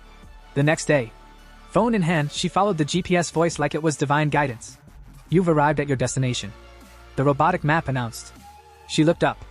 In front of her stood a big, hotel-style building. This should be the place. She muttered more to herself than the building. Just then, the door opened. Out stepped our hero. The girl straightened and said, Hello? So your name is Linny? He said, pretending recognition. In his mind, I totally couldn't recognize her at all. He led her inside, playing the polite host. So, you came here for the summer camp? Yes. She replied with just enough sincerity to sell it. If you need anything, just call me. Thank you, cousin. He handed her a spare key. Your room's down the hall. I'll be in mine. Linny accepted it with a little bow. Sorry for the trouble these few days. No trouble. He waved it off. But as he walked away, he couldn't shake the feeling. Wait a sec. Is it just me, or is she not hiding her presence properly? Earlier, I definitely sensed a trace of spiritual energy. Could she already be a pioneer? Then that whole summer camp excuse, was it actually just a cover? Suspicion planted, he left. Meanwhile, Linny pulled out her phone and hopped on her secret group chat. Linny, cousin seems nice. Doesn't look like he'll interfere with my activities. When do we move? The group instantly lit up. Greater than 18-year-old sultry woman, don't rush. Keep a low profile. Chaos everywhere. Pollution zones are getting claimed fast. Scammed in online romance for 50 cents, true. Last time at the underground river, 2 teams clashed. Some superpowered guy cut out a sun with 1 slash. Forced everyone else to retreat. 18-year-old sultry woman, 1 slash cut out the sun. Are you serious? Definitely an extreme young attribute. High-tier pioneer for sure. Scammed in online romance for 50 cents, it's real. I swear. Linny, that's why we must stay cautious. Spiritual energy revival isn't official yet. Everything's hidden. Who knows how many monster-level pioneers Zia country has. She closed the chat with a final note. Linny, alright, I'll wait for your signal. Then, thinking to herself. Forget it. I've just arrived. Better not cultivate right now. If cousin catches me, it'll be impossible to explain. 3 days later. Our hero was already regretting this. Co-living arrangement. Who would have thought my cousin would actually be a cultivation hazard? Every time he tried to meditate, she knocked. Every time he tried to breathe golden sun energy, the glow threatened to spill through the walls. Even worse, Lindy had started cooking. Cousin, dinner's ready, she chirped. Tonight's menu, tomato beef stew, cold cucumber salad, and corn rib soup. Our hero sat down, impressed. Wow. You've been really considerate. Let me do the dishes. No need, she smiled. At least I can do this much while staying here. Too polite, too neat, like she's got housework OCD, he thought. But fine. Let her keep dropping her guard. Only then can I figure out who she really is. Just then, her phone rang. Seeing the caller, he teased. Really? Dinner's ready and you're ditching it for a friend's call? Before she could answer, he stood. I'll leave you two alone. I'm going back to my room. Linny opened her mouth, but he was already gone. She picked up the call. What did you say? Another major world shift tomorrow? She repeated, voice serious. After a pause. Okay. I'll be there by 3. Let's meet at the entrance of Yonghua Town. Outside the window, our hero crouched, eavesdropping like a pro. Yonghua Town? That trendy suburb spot? Just an hour away. Perfect. Inside, Linny began cultivating. Golden energy flared faintly around her. Our hero grinned in the shadows. Knew it. My cousin's a pioneer too. Already at 2-star Ghost Axe realm? That's crazy talent. No wonder she's weird. And this whole summer camp excuse? Definitely cover for the world shift. His eyes glinted. Every world shift is an opportunity. A new chance to grab techniques, power, treasures. Whatever appears in Yonghua Town, it's all mine. With that, he dashed off at full speed, so quickly Lin Yi's eyes snapped open. A faint unease lingered. That was strange. Was someone watching me just now? The scene shifts to Yonghua Town, where we find Linny. Beside her stands a girl with the most tragic username in the entire group chat. Scammed in online romance for 50 cents. She wastes no time, leaning toward Linny with a teasing grin. So, you've been crashing at your cousin's place these past few days, right? Tell me honestly, hot or not? Linny, thinking of our mysterious protagonist, replies with all the seriousness of a witness giving testimony. Honestly, he's a good guy. Looks wise. Well, he's nothing extraordinary. Definitely not the kind of impressive man you'd swoon over. More like a pretty boy. Hearing this, scammed in online romance for 50 cents looks crushed. Well, that's a letdown. She mutters, as if she just discovered her favorite K-drama star was secretly bald. Before Lenny can say more, another group member strides over. A self-proclaimed 18-year-old sultry woman, the kind who probably adds sultry to her username unironically. She smirks and says, Don't forget, Lindy once described herself as just an ordinary girl too. More members shuffle in, including a boy sitting a bit farther away who suddenly shouts like a bored dungeon master. Alright, since everyone's finally here, let's get down to the main issue. Linny interrupts, raising her hand like a schoolgirl in class. Wait. She's not coming again? The boy shakes his head, expression flat. Still only 6 of us. She's not coming. Sultry woman shrugs, already used to the absentee member's mystery. She's always been like this. Let's just move on. And so, the little band of pioneers heads off toward their destination, completely unaware that our true hero is lurking at a distance, watching quietly like a ninja stalker with better hair. As he observes, his spiritual sense picks up their energy. My cousin's team is pretty low-key. Weakest one's at 2-star Ghost Axe realm, that guy over there's at 3-star. And apparently they've got some powerful member who barely ever shows up. His gaze then shifts upward, to the mountain above Yanghua town, where something truly bizarre is happening. A massive vine is descending from the sky. Not a thunderstorm, not an earthquake, just a giant green noodle from the heavens. Think Jack and the Beanstalk, except this thing doesn't bring magic harps or golden geese. It just exists. The vine doesn't release thunder. No blazing light. No destruction. It simply drifts in and out of reality, as though it's buffering on bad Wi-Fi. Lin Yi's team arrives at the site, staring up at the anomaly. My god. If I hadn't seen it with my own eyes, I wouldn't have believed it. Sultry woman whispers, sounding less sultry and more terrified. Behind her, scammed an online romance for 50 cents bites her lip. Wait, maybe we shouldn't go any closer. Linny blinks. Why not? Because the girl swallows hard. My whole body just went cold. You guys saw the internal forum rumors, right? Last time this vine showed up, a whole team tried to make contact. Strong pioneers, way above my level, but none of them came back. Not even bones left behind. The corrupted aura in the air presses down on them like a funeral dirge. Scammed an online romance for 50 cents clutches her head, spiraling into panic. This isn't just some random event. This is a high-level world anomaly. Unknown. Dangerous. Terrifying. I wanted to gamble like a pioneer, get rich or die trying, but the moment I saw this vine I know I'll die here. I want to withdraw. Her teammates sober up at her outburst. Lin Yi, ever the calm scholar, nods. You're right. We feel it too. This wood-type vine, it's strange. It feels like it's been drowned in the river of time, like all life has perished, vitality stripped away. Instead of giving energy, it wants to devour ours. She grips her hand tightly and adds solemnly. But this is the path of martial pioneers. Meanwhile, our hero, still watching from the mountain, grimaces. Out of all the anomalies I've seen, besides the dark attribute ones, this vine is the worst. It's supposed to be a plant, a symbol of vitality. But it feels dead. Like a corpse pretending to be alive. Back below, Linny rallies her team. Friends, we don't have much time. Let's not get reckless. Spread out, sense the energy, but stay within sight of each other. Don't wander too far. Obediently, the group disperses. Linny perches atop a tree branch, beginning her cultivation. Our hero nods approvingly. Not bad. She chose the optimal range, cautious but efficient. Truly worthy of being a top student. Moments later, Lin Yi's energy surges, spiraling into the sky. She's about to break through. Already reaching 3-star? My cousin really is a genius. Down below, her teammates cheer. 3-star Ghost Realm. But celebration is short-lived. The vine suddenly stirs. Its roots slither forward, homing in on them like a predator. The boy leading them pales. This is bad. The vine sensed us from this far away. Sultry woman gasps, voice trembling. It's coming straight for us. In an instant, the vine lashes out, snaring some of them and draining their energy like a mosquito with a gym membership. Run! Run for your lives! Scammed an online romance for 50 cents screams. Lin Yi's breakthrough caused too much disturbance. If that vine grabs us, we'll be drained to nothing. The vine slams against Lin Yi's protective shield. Cracks spiderweb across it. Panic erupts. Most of the team bolts. But sultry woman grabs scammed an online romance's wrist. No! If we run, Lin Yi will die. And what do you expect me to do? Scammed an online romance snaps back. Donate my spiritual energy so she can level up while I get turned into compost? No thanks. Ignoring her, sultry woman turns to the group. We can't abandon her. The boy leading them glares, cold and pragmatic. Don't be naive. Life and death are fate. Wealth is heaven's will. We're all just casual teammates here. If we don't leave now, we'll all die.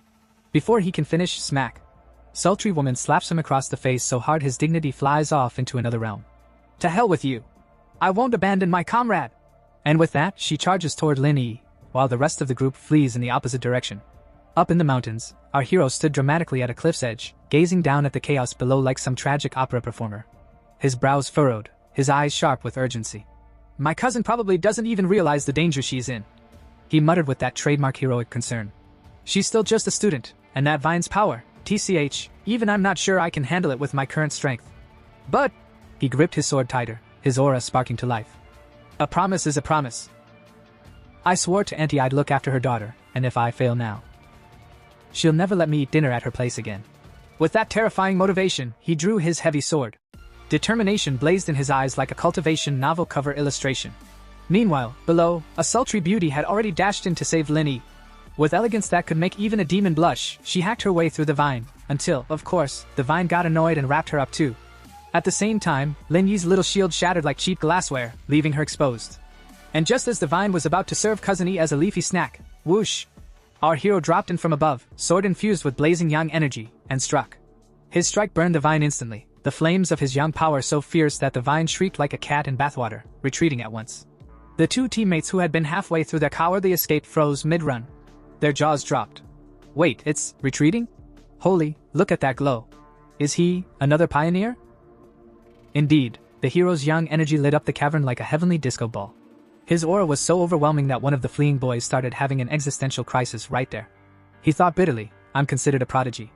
3-star Ghost Axe realm in record time. Barely anyone in the country compares. Even Lin Yi isn't that far ahead of me.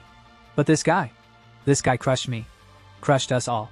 What even are we compared to him? Stars trying to shine under a blazing sun? More like glow sticks under a supernova. Meanwhile, the sultry woman shaded her eyes against the brilliance. That's pure yang attribute, she whispered in awe. Only something that high tier could suppress a desolate vine. Of course it's him. And then, ding! A crisp system notification popped up in front of the hero. Detected extreme wood attribute. Initiating auto-writing. Processing complete. Before he could even sigh about how convenient the system was, wood energy surged into his body, filling him with vitality. A huge grin stretched across his face. Incredible! This wood attribute technique, it's basically a perpetual battery. As long as there's life nearby, I'll never run out of juice. Auntie, you can forget about me ever needing chicken soup again. The system wasn't done though. Another message flashed. Currently extracting secondary attribute, desolation. Warning, drains all surrounding life force. The hero's smile twitched. Then a powerful green aura burst from his body, pulsing with vitality and menace. No wonder this vine grew here, he mused grimly. If it had sprouted in a village, it would have drained miles of land dry. Tyrannical. Terrifying. And now it's mine. As he admired his new loot, the sultry woman stumbled toward him, her eyes wide, her voice trembling with gratitude. Thank you so much for saving us, big brother. If not for you, we would have surely died. How can we ever repay you? Our hero waved his hand casually, as if saving lives was just Tuesday. No need. I'll be going now. He turned away, his cloak, that he definitely didn't have before, flapping dramatically in an imaginary breeze. Inwardly, though, he was grinning like a thief. Heh, all I did was piggyback off their intel, kill one oversized vine, and now I've got infinite vitality and desolation aura. Honestly, I profited the most out of all this. As for their little squabbles? Not my circus, not my monkeys. Better to keep an eye on Cousin from now on. Behind him, the survivors could only watch in stunned silence. None dared to speak. Their pale faces showed it all, awe, fear, and the dawning realization that they just met a walking cheat code disguised as a man. Our hero leapt away, mind clearer than a monk after 5 cups of green tea. Danger, after all, has a funny way of stripping away masks, showing who's truly dependable and who's just good at posing in team photos. And this team? Well, let's just say a sack of drunk chickens would have been more organized. Left behind, scammed an online romance for 50 cents, yes, that's his name and yes, it's tragic, fidgeted nervously and asked the captain. He left so quickly. So, what do we do now? The captain sighed, the kind of sigh that suggested both disappointment and constipation, before replying. What's the matter? Regretting not helping him earlier? Too late now. With him gone, Lin Yi's advanced to the 3rd level. Our best option is to cling to this team like leeches at a spa. His gaze drifted to Lin Yi, who was deep in cultivation. She sat serene, wrapped in a faint shield of aura that looked sturdy enough to repel mosquitoes but already had a few cracks. Still, moments later, boom, breakthrough achieved. Energy surged around her like she just downed 3 cans of Red Bull. The 18-year-old sultry teammate practically launched herself forward, squealing. Lin Yi! You finally woke up! The captain gave her a glance, then leaned toward nervous 50 cents, whispering like a conspirator in a cheap drama. Now it depends on her.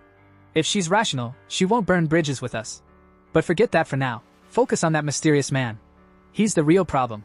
Lin Yi blinked, groggy from her cultivation nap, and stared at the scene. Why are 2 of our teammates dead?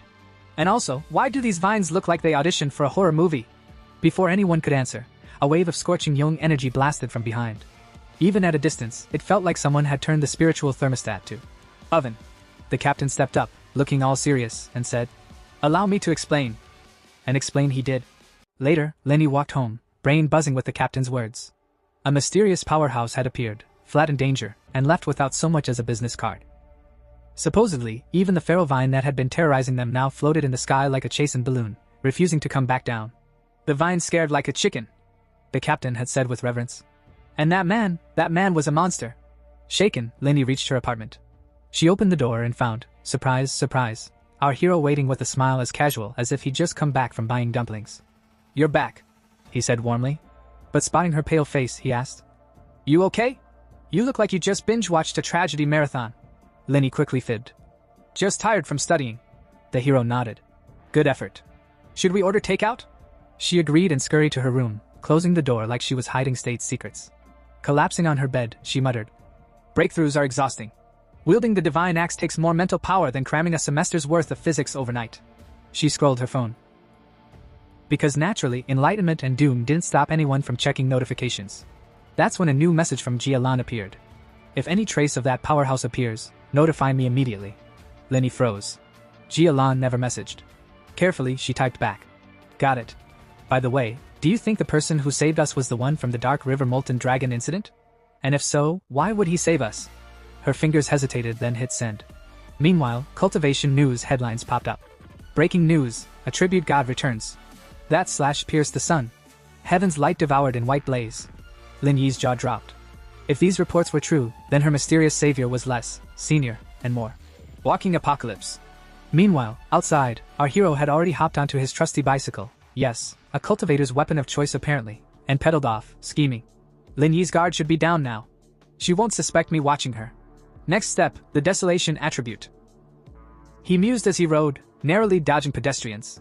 The desolation attribute was plant-like yet sinister, corrosive even, basically the bad boy of attributes.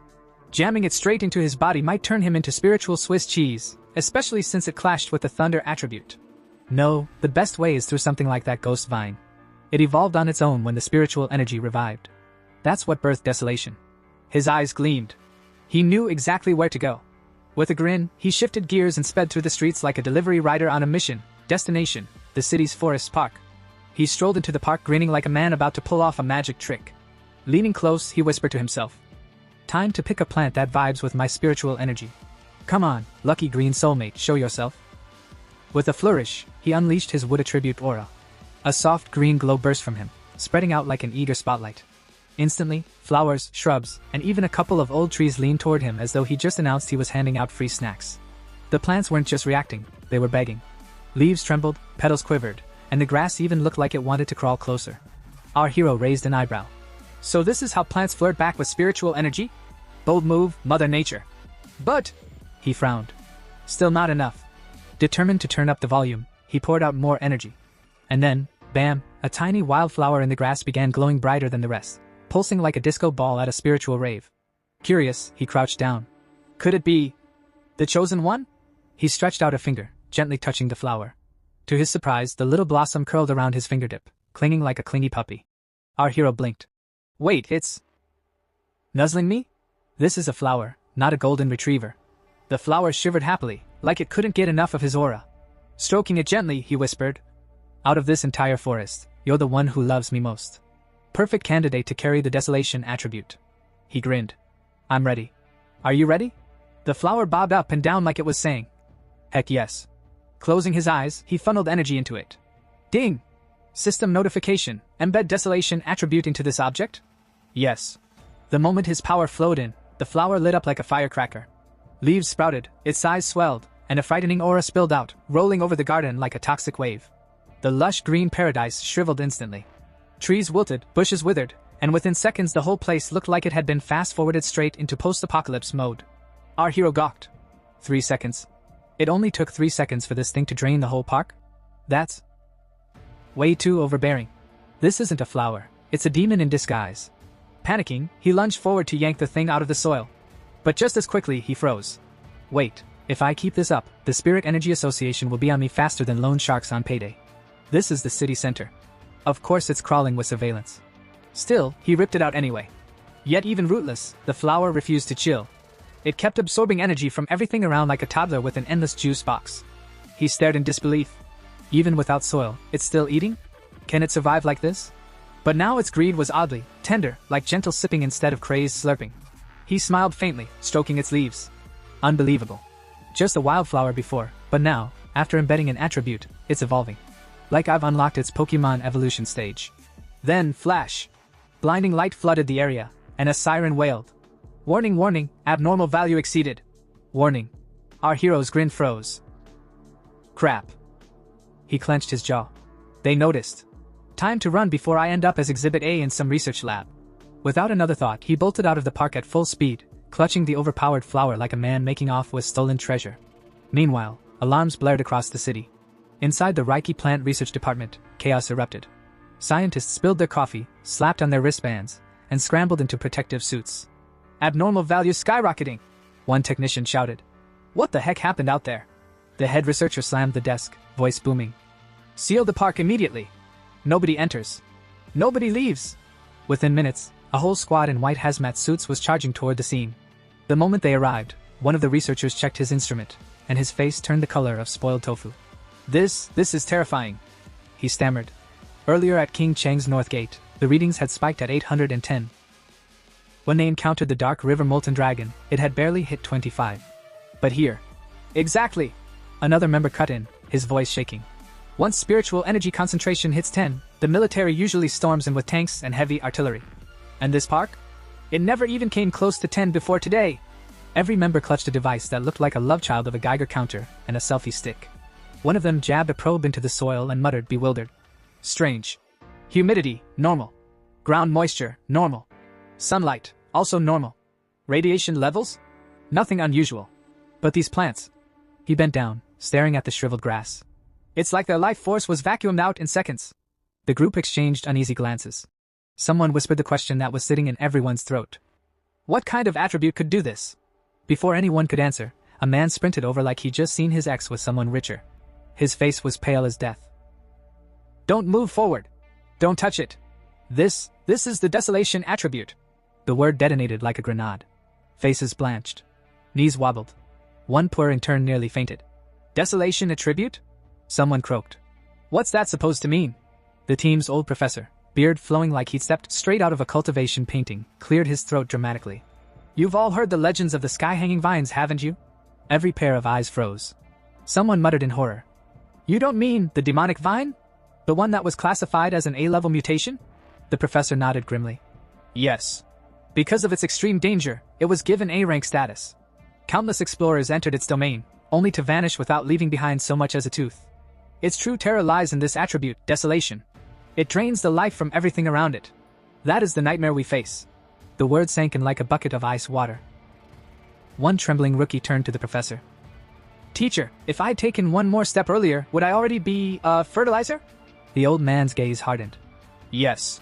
Once a plant awakens the desolation attribute, it creates a death domain. Anyone inside will have their life force completely sucked dry. I've read the records. In Kong City's ancient tree zone, one decay tree corrupted the entire forest into a forbidden wasteland. Any creature that entered was instantly pierced through, drained, and spat out like yesterday's tea leaves. The group fell into grim silence. Even the wind seemed to hush in respect. But then, a hand clapped down on the professor's shoulder. He spun around, and nearly tripped on his own beard. Major Han! The man in question, dressed in military garb so crisp it could slice bread, stepped forward with ice in his eyes. All researchers, put on protective suits. Follow us into the contaminated zone. Soldiers rushed in, handing out masks and hazard suits like it was Black Friday at the Apocalypse Mall. They combed the forest, scanning every corner. No trace of the desolation source here, one soldier shouted. Could it be moving? Another muttered nervously. Weren't we told only the vine could? Before panic could spiral, another voice cried out. The desolation aura is decreasing. It's already dropped to 25. Meanwhile, at the forest's heart, Major Han and Su Qinging weren't wearing protective gear at all. Cool as cucumbers in a freezer, they knelt, pressing their palms to the soil. Their spiritual energy spread underground like a radar sweep. It led them to a single spot, then abruptly stopped. Both froze. Su Qinging's voice quivered. That place, that's where. Enough. Han cut her off, his tone grave. Someone dug it out. The researchers gasped. Someone whispered. Dig it out? Impossible. No one survives touching a desolation plant. Han's eyes narrowed. He whipped out a device, the screen glowing ominously. Big data analysis confirms this. The same person has appeared at both previous anomaly sites. The screen lit up with an image. A familiar face. Su Qinging stiffened. Her heart skipped. It was him. Han's voice dropped low. This man may be the pioneer you encountered before. His identity must be confirmed. Su Qinging stared at the image for a long, quiet moment, then murmured firmly. Good. That's how it should be. 2 hours later. Our hero, blissfully ignorant of the military hunt, sat at home humming while potting a flower. The same flower. He stroked its leaves like a proud parent. My first time raising a flower, huh? Can't just let you sit in a plastic bag. Here's your own little pot. A proper home. The plant sat quietly, now branded with the terrifying desolation attribute. The hero chuckled. You're my most reliable helper now. And with that plain face of yours, nobody will ever suspect you're secretly the grim reaper of greenery. His expression turned sharp. In real battles, raw strength is one thing. But hidden trump cards? That's where you win. Ding! His phone buzzed. Caller ID, Old Wang. He blinked.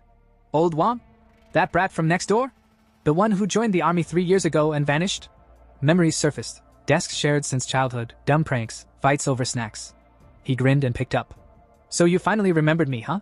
On the other end, Old Wang's cheerful voice boomed. Meet me at the old place. Got a big secret for you. Don't faint when you hear it. Click. Call ended. The hero stared at his phone, scratching his head. What's that guy plotting now? Cut to Old Wang, very much not plotting pranks, standing stiffly at attention in front of Su Qinging and several officers. He reported crisply. Mission complete. He took the bait. But if he's not the target, can you guarantee his safety? He's my friend. The officer beside Su Qinging didn't even blink. Your mission is all that matters. If he's not the one, then treat it like a friendly reunion. Nothing more.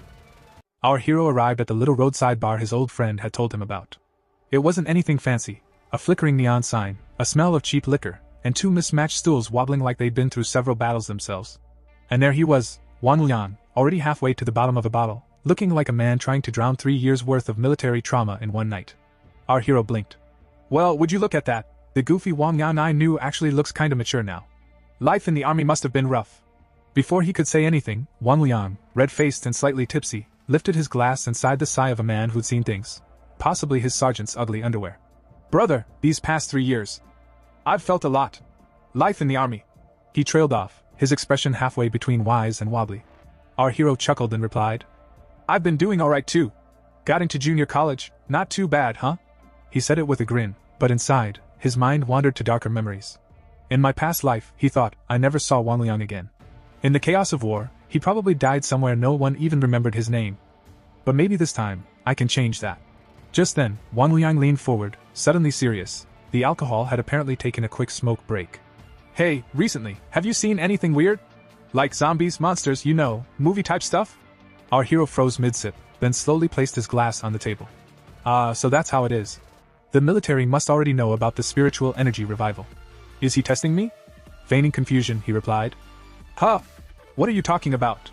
Wang Liang rubbed his forehead. Good. If you haven't, that's better. He lowered his voice.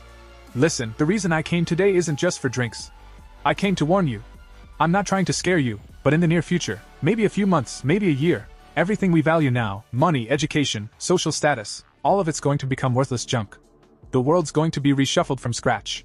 Our hero's mind went into overdrive. So it's true. The army must already know. They're even sending soldiers to probe for signs of people like me. And poor Wang Liang, he's risking punishment just to warn me.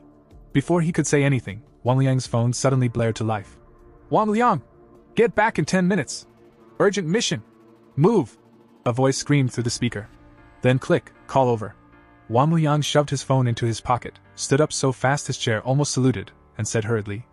Brother, I've got to go. Mission's urgent. I can't send you off. Our hero rose too, his expression suddenly serious. Is this about the revival of spiritual energy? That question hit like a grenade. Wang Liang froze, eyes wide. For a moment, even the neon sign outside seemed to stop flickering.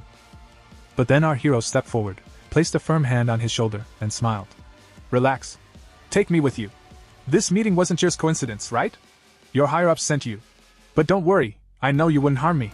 Inside, he thought, besides, this is the perfect chance to peek behind the curtain. The Army, the Spiritual Energy Association, both dealing with the new world in their own ways. I've got to see it for myself. And with that, as Wang Liang hesitated between loyalty and panic, our hero's grin widened. The world's changing again, and this time, I'm not sitting on the sidelines. The ride to Forbidden Zone 19 was anything but peaceful. The deeper they went, the heavier the air became, thick, humming, alive. Our hero couldn't help but frown. This spirit energy density, it's insane. It's thicker than a polluted field. You could practically chew the air. Wang Liang, as usual, strutted ahead like he was on a coffee run instead of entering a high-risk military zone. He flashed his ID card at the checkpoint. The soldiers guarding the gate straightened up instantly. Wang Liang, back from leave. Verification complete. They stepped aside. The moment the two crossed the threshold. Boom! The ground exploded beneath them. Smoke and dust shot into the sky like a volcanic sneeze. Alarms blared. Soldiers shouted. And when the smoke finally cleared, a monster stood in the middle of the chaos. A hulking beast, half flesh, half nightmare, glowing with dark red energy lines that pulsed like molten veins. Soldiers were already engaging it, firing bullets, hurling bursts of spirit power. The creature just roared, and its mouth fired a laser beam. Because apparently, physics had taken the day off. Our hero's eyes went wide. Wait, that's a fusion attribute. A calm yet commanding voice answered from behind him. Correct. Darkness and flame, a deadly combination. He turned to see Officer Jialan, the same woman who'd interrogated Wang Liang earlier. She was all cold authority, crisp uniform, ghost axe insignia gleaming, eyes sharper than a blade. Several soldiers have already been injured. She continued, her tone steady even as the ground trembled beneath them.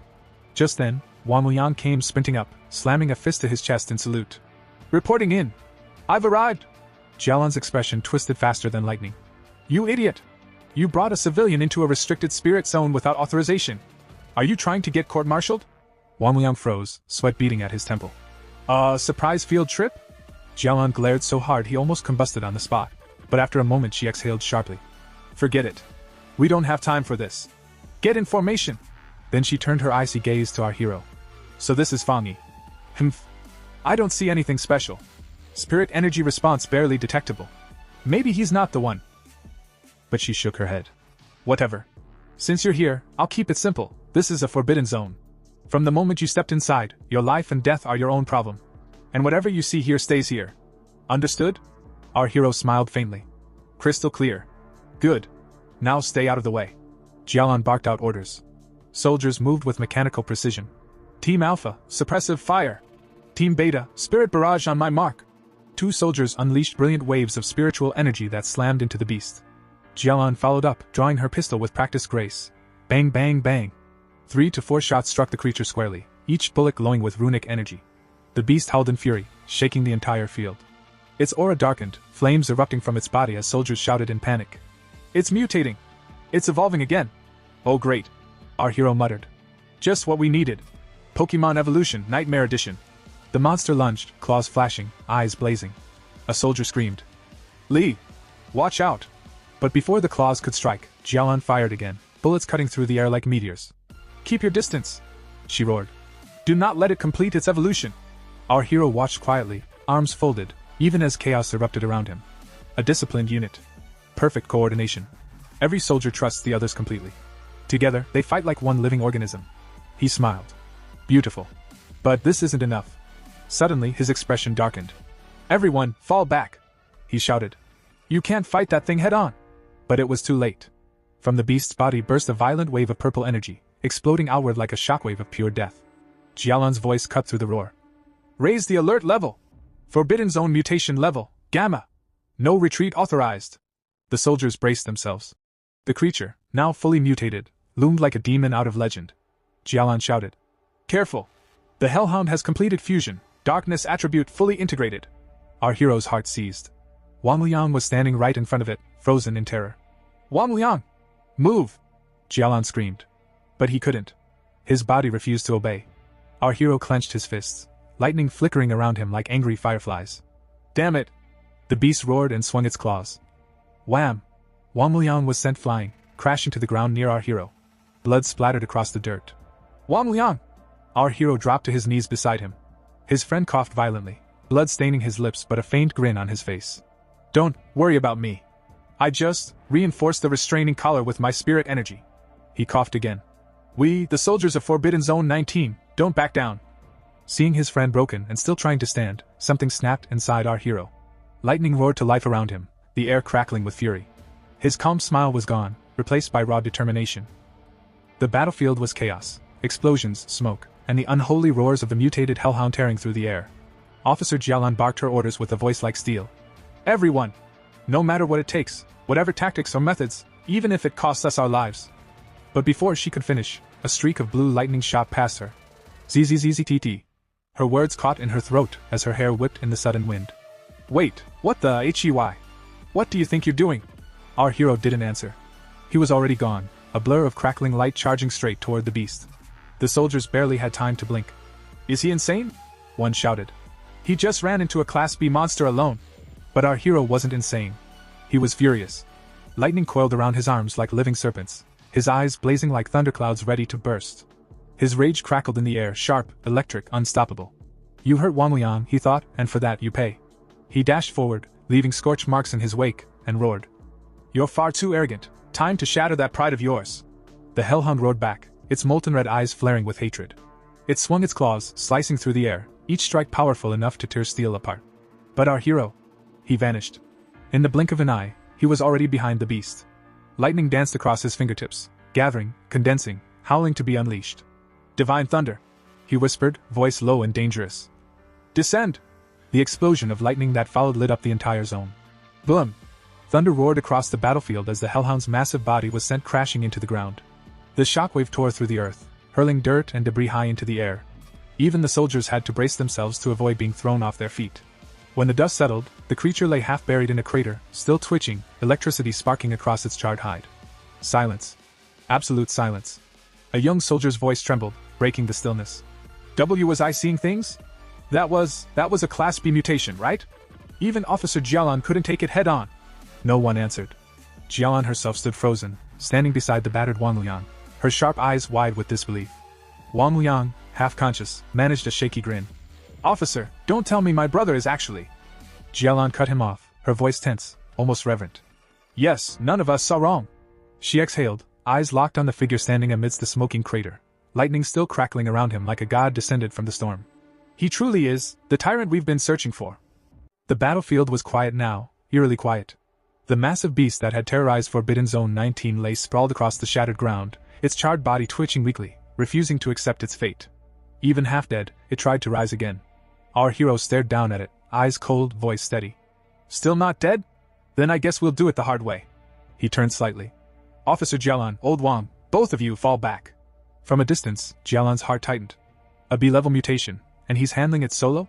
Normally we need an entire formation, coordinated spirit cannons, and at least 3 noble sacrifices. Her jaw clenched as she watched. This isn't just power. This is mastery. The pinnacle of the thunder attribute, maybe even the top across the entire Xia kingdom.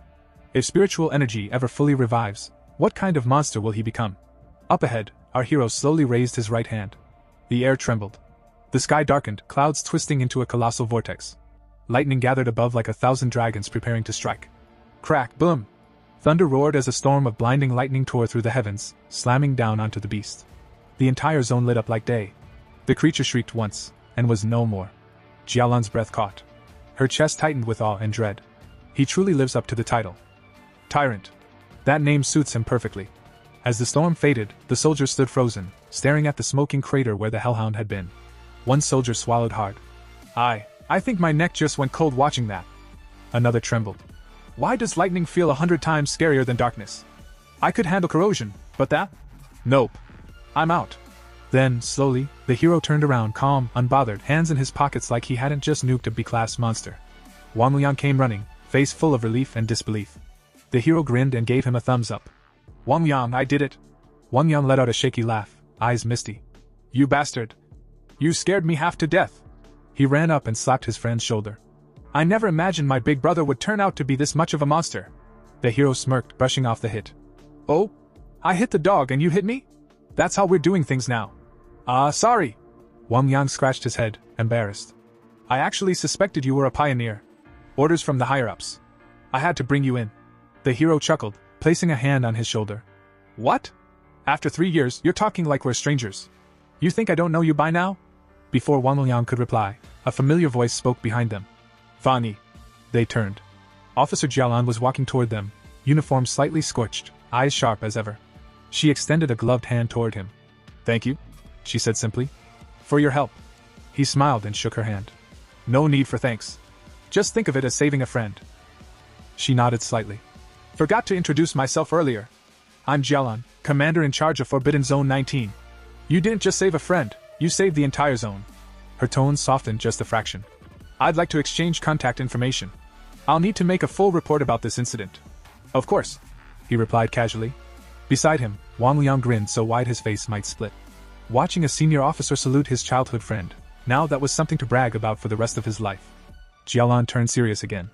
Fan Yi, your power surpasses most of the pioneers the armies ever recruited. Therefore, I sincerely invite you to join the Xia Kingdom's military. But, she hesitated.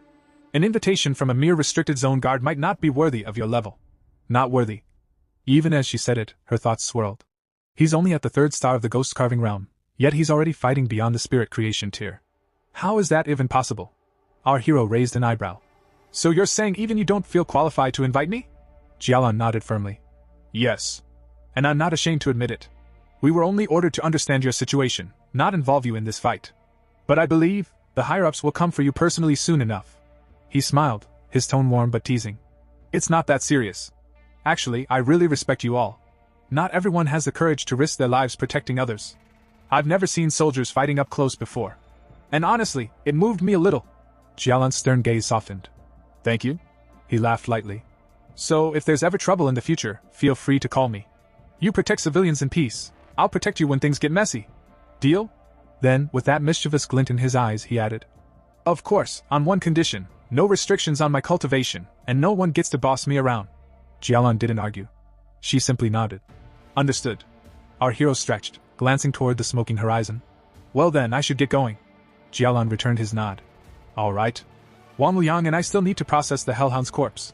I'll have someone escort you back. As he walked away, the cool breeze brushing past his face, our hero's thoughts grew quiet. So that's the army's true role, stationed in these dangerous, energy-rich regions. Both to train in the densest spirit zones, and to stand between humanity and the chaos beyond. He smiled faintly to himself. Not bad. The world really is changing. Meanwhile, Jialan turned toward Wang Liang, her expression thoughtful yet grave. Your friend, she said quietly, can no longer be described as just not simple. What we saw today, that was only the tip of his iceberg. And even that fragment alone was enough to leave the rest of us far behind. Her eyes lingered on the battlefield's remnants, scorched earth, lingering sparks of thunder essence still crackling faintly in the air. To rise as such a powerful pioneer in so little time, that takes more than talent. It's fate, courage, and an iron will. He lacks none of them. Beside her, Wang Liang chuckled, his usual grin returning. Officer, in that case, can't we just increase our offer? If you don't think you're the right one to recruit him, then let me, his childhood friend, handle it. Jialan smirked and pressed her palm against the top of his head. All right, you brat. Less talking, more cleaning. Come help me handle the aftermath. Yes, ma'am. Wang Liang replied cheerfully, already rolling up his sleeves. That night, the story shifted to our hero's apartment. He sat cross-legged in the dimly lit room, lightning-shaped sigils faintly pulsing along his arms. His breathing was calm, but within, spiritual energy surged like a rising storm. He reflected silently. My identity may have been exposed, but I only revealed my thunder attribute. Judging from their reaction, that might not be a bad thing. If anything, I've confirmed something important. Thunder is rare. Perhaps even unique. And it directly restrains the darkness attribute, the military's greatest concern. They won't suppress me. No, they'll try to win me over. Influence, access, resources, all the paths to power will open. Now I understand the balance between the army and the Spirit Kai Association. The Night Watchers, blades hidden in the dark, are the nation's shield. The association, though, are the quiet hands that sweep the cities clean, ensuring civilians can live peacefully. Both are necessary. He paused, his gaze steady. The restricted zones, they're not just defenses. They're also gateways, signs that the world's spiritual energy is awakening again. The government is buying humanity time. Time to adapt. Time to survive. As he cultivated, the air around him began to tremble. Spiritual energy poured into his body in torrents, converging into his core. A bright current of lightning surged through his veins. He clenched his fists, feeling the explosive power building within. A grin tugged at his lips. As expected of a spiritually rich forbidden zone. Even after absorbing the desolation attribute, I wasn't close to breaking through. But now, I can feel it. My core is overflowing. The moment's here. Outside, the night sky suddenly lit up. Across town, Linny was strolling through the market, arms full of groceries, humming to herself. Why hasn't my cousin come back yet? If he had, I'd definitely make him try my cooking. But her words died on her lips as she looked up. A blinding pillar of light was shooting skyward from the direction of her cousin's apartment. Spiritual pressure washed over the streets like a tidal wave, shaking the very air. Her eyes widened. That aura, someone's ascending! The realm of ghost carving, no, wait, this power. A thunderous boom echoed across the city. A colossal golden axe of pure energy tore through the clouds above the apartment, gleaming like a divine weapon. Gasps spread through the crowd as everyone turned toward the spectacle, shielding their eyes from the blinding glow. Lenny stood frozen, heart pounding. It moved. The spiritual projection itself moved. Wait, that's not the ghost axe realm. This energy, it's the spirit creation realm. Her voice trembled with disbelief. To think, such a powerful pioneer was living right next to me this whole time. At that very moment, deep within the Xia Kingdom's military command center, alarms erupted in unison. Warning! Warning! Abnormal energy reading detected.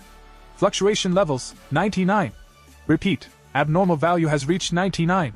Red lights flashed across every screen as holographic maps of the city lit up with pulsing crimson zones. Magnetic field detected, 5 kilometers southeast of the city, shouted a technician. The high-ranking officer stared in disbelief. What's going on down there? Barked one of the commanders. No one had an answer. The entire control room was a storm of movement, officers relaying data, soldiers shouting coordinates, analysts frantically trying to stabilize the readings. Elsewhere, at a nearby command post, Su King, leader of the observation corps, slammed her hands on the console. Such an overwhelming fluctuation! How could something this powerful have escaped detection? Her eyes darted over the glowing data streams. These readings, they're strong enough to wipe out an entire city. The atmosphere grew heavy. Across every military base, chatter filled the air. One officer stared at the map, voice trembling. Could this be the birth of a new spirit creation realm pioneer? Another muttered darkly. Or the prelude to a catastrophic disaster. Inside the chaos, a senior officer seized his communicator and shouted. Request reinforcements from headquarters immediately. Mobilize all advanced resources and weapon systems, everything except weapons of mass destruction. Before the order could even echo away, a soldier burst through the command room doors, panting. Major Han! The alert's been lifted. Everyone turned toward him at once. What? Han demanded. The soldier straightened, saluting sharply. The source of the anomaly has been confirmed. It's not a threat. A pioneer has just broken through to the spirit creation realm. A stunned silence swept through the room. The tension bled away, replaced by quiet awe. Back in the city, within his apartment, our hero slowly opened his eyes. Electric blue sparks flickered across his fingertips. The oppressive energy that had once filled the air faded into stillness. He had done it. He had stepped into the spirit creation realm, 1 star. As the lingering light faded, he exhaled, shoulders relaxing. Ha, so this is the spirit creation realm. Other than feeling lighter, it doesn't seem like much has changed. His expression softened with a wry smile as he picked up his phone. Notifications filled his screen, reports of abnormal energy surges, military alerts, and countless chat messages from the organization's network. Among them, a familiar name caught his eye. Lin Yi. She'd been posting in their group chat, her tone anxious. He scrolled through the messages, thinking to himself. Wang Liang was right. This is exactly why I've stayed cautious, both of the military and the Spirit Kai Association. Too much attention only brings trouble.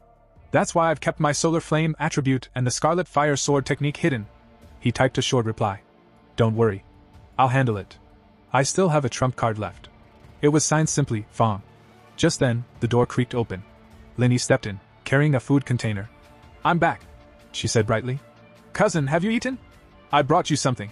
He looked up briefly from his phone. All right, just leave it there. I'll eat later. Lin Yi sighed softly, setting the food on his desk. She gazed at him, lightning still faintly flickering in his eyes, and thought to herself. Cousin's so disciplined, no bad habits, no arrogance, but he's so lazy. She shook her head helplessly as he continued scrolling on his phone, completely absorbed. All he does is stay home, glued to his screen. Doesn't even bother going to college. She mused quietly. But maybe that's fine too. Before leaving, she glanced at him once more, unaware that she was looking at one of the most powerful pioneers alive. Back in her own room, Lin Yi collapsed onto her bed, her mind still racing. A spirit creation realm cultivator appeared in this very district. The pioneers will spread the news soon enough. Forget it. When the time comes, I'll protect cousin. It's the least I can do after all he's done for me. Meanwhile, in his room, our hero remained focused on his screen. He was studying new abnormal activity reports, all recent, all fire-related. Last time it was high temperatures. He muttered. This time, it's a fire again. Solar attribute confirmed. He tapped a video attachment. Flames erupted across the screen, consuming a playground in seconds. The trees, the flower beds, all reduced to ash. The area's sealed off already. He noted. The video cuts off too fast, but this fire's far stronger than the one at the north gate. His eyes narrowed, lightning flashing faintly within them. If this solar attribute really is different, I need to see it for myself. He picked up his communicator, expression sharpening. But first, I'll have to contact her. The next morning, Qingxiang University looked less like a campus and more like a crime scene from a blockbuster movie. Media vans clogged the streets. Reporters swarmed the gates like hungry pigeons. Soldiers stood stiff and stoic, blocking entry with expressions that clearly said, "Don't even think about it." Whispers buzzed through the crowd. "Hey, I heard the university caught fire and no one can put it out," one reporter asked a soldier. His colleague leaned forward eagerly. "Were there any casualties? Why hasn't this been on the news? A whole university burning is kind of important." Nearby students argued passionately. "Is it safe for us to even be here? Safe? Brother, even the grass inside is probably on life support. I told them to ban flammable materials on campus. No one listened." And then, the crowd fell silent. A soldier at the gate stiffened, saluted, and swung the gate wide open. Because Jialan walked in. Beside her walked our hero. Instantly, jaws dropped. Who are they? They look important. Why can't we go in? But that random guy can walk in like he owns the place. As the doors opened, the blazing inferno inside came into view. A swirling sea of golden flames devouring everything in its path. Our hero stared at the fire, eyes wide. Burning like this. Is this a fire from heaven? Jialan nodded, completely calm as if they were discussing the weather. Yes. That's the official classification. Appears without warning, impossible to extinguish, and it only stops once it's consumed whatever it desires. Very poetic, very deadly. Then she looked at him. Fan Yi, I need to meet the principal. Will you wait here or come with me? I'll stay here, he replied. Jialan gave him a meaningful look. Be careful. We'll regroup later. And with that, she left. The area was deserted, cordoned off with barricades and warning signs. Our hero crouched, touching the scorched ground. Cold. Completely cold. No lingering energy, no remnants of heavenly fire chi. I thought I might be able to collect some. Too optimistic. Just then, a startled voice rang out. Fan Yi? Is that really you? He turned. Chu Qingli. Beside her stood her friend, a girl with glasses, a pointed chin, and the personality of a malfunctioning loudspeaker. She jabbed a finger at him instantly. Hey, is that him? The ex-boyfriend you told me about? The guy who only made it into a community college?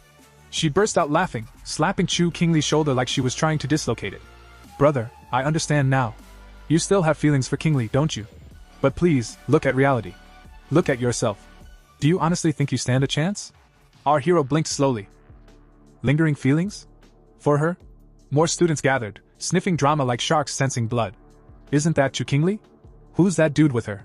Probably another desperate admirer. He doesn't even look like he's from our school. Security needs to do their job. Why are random people just walking in? The glasses girl marched right up to him, finger practically touching his nose. Qingli is our university's goddess. Defending angel. Campus belle. Whatever you people call it.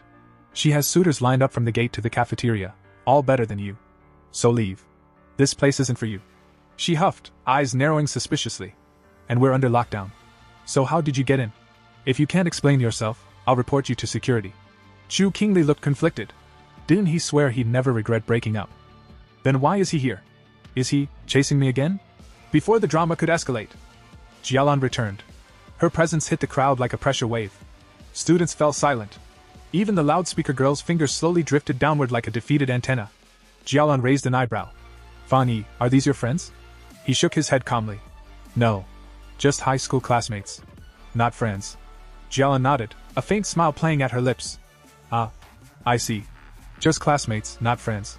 She then turned her gaze to Chu Qingli and the glasses girl. Her expression became ice. The two girls froze instantly. One thought flashed in both their minds. This woman, who is she? Why is she speaking so casually with Fan Yi? Then Jialan stepped beside him. I finished speaking to the principal. The situation with the heavenly fire is far more complicated than expected. He wants us to investigate the exact point where the fire first emerged. She looked at Fan Yi seriously. And since your current identity is that of a specially invited military consultant, you'll need to accompany us. Fan Yi nodded. No problem. Just then, a thunderous command echoed from behind them. Everyone step back. During the fire lockdown, no one is allowed anywhere near the playground. The firm voice cut through the noise. The crowd instinctively turned, and froze. Standing there was the university principal himself. A wave of gasps rippled through the students. Chu Qingli's pupils shrank, her face stiffening as disbelief flooded her mind. The principal, here? They say he's busier than a dragon, seen once in a lifetime. Even vice principals struggled to meet him. And he never smiles. Ever. Her gaze flicked unconsciously to Jialan and Fan Yi. Could it be? Did he come because of them? Beside her, the girl with glasses curled her lips into a smug grin and whispered. Heh. The principal actually showed up. Maybe he's here to arrest those two intruders. But the next second, the principal walked straight past everyone. Straight toward Fang. He stopped in front of him, extended his hand, and smiled. "Hello? You must be Advisor Fang," he said warmly. "The officer Jai recommended you to me." The principal's tone turned sincere. "These past few days, the university has been plagued by abnormal incidents. I've been deeply worried the fire might endanger our students. It's a great relief that you're here." He paused, then lowered his head slightly. "The matter of the playground. I'll be counting on you." The bow wasn't deep, but it was unmistakably respectful. The security guards reacted instantly. "Everyone, please return to your dormitories. There's nothing more to see here. Disperse at once." The crowd was ushered away, but the shock lingered. Chu Qingli stood rooted to the ground, her mind blank. The students nearby erupted into hushed chaos. "Did you see that?" The principal bowed to him. At his age? To someone that young? No wonder he could walk straight into campus. That kind of treatment. Someone scoffed softly. "Earlier, who said he was just Chu Qingli's ex?" Ridiculous. Even if she chased him, there's no way she could catch someone like that. Another voice chimed in. "Did you notice? He didn't even look at the campus bell once." Chu Qingli's fingers clenched. She couldn't move.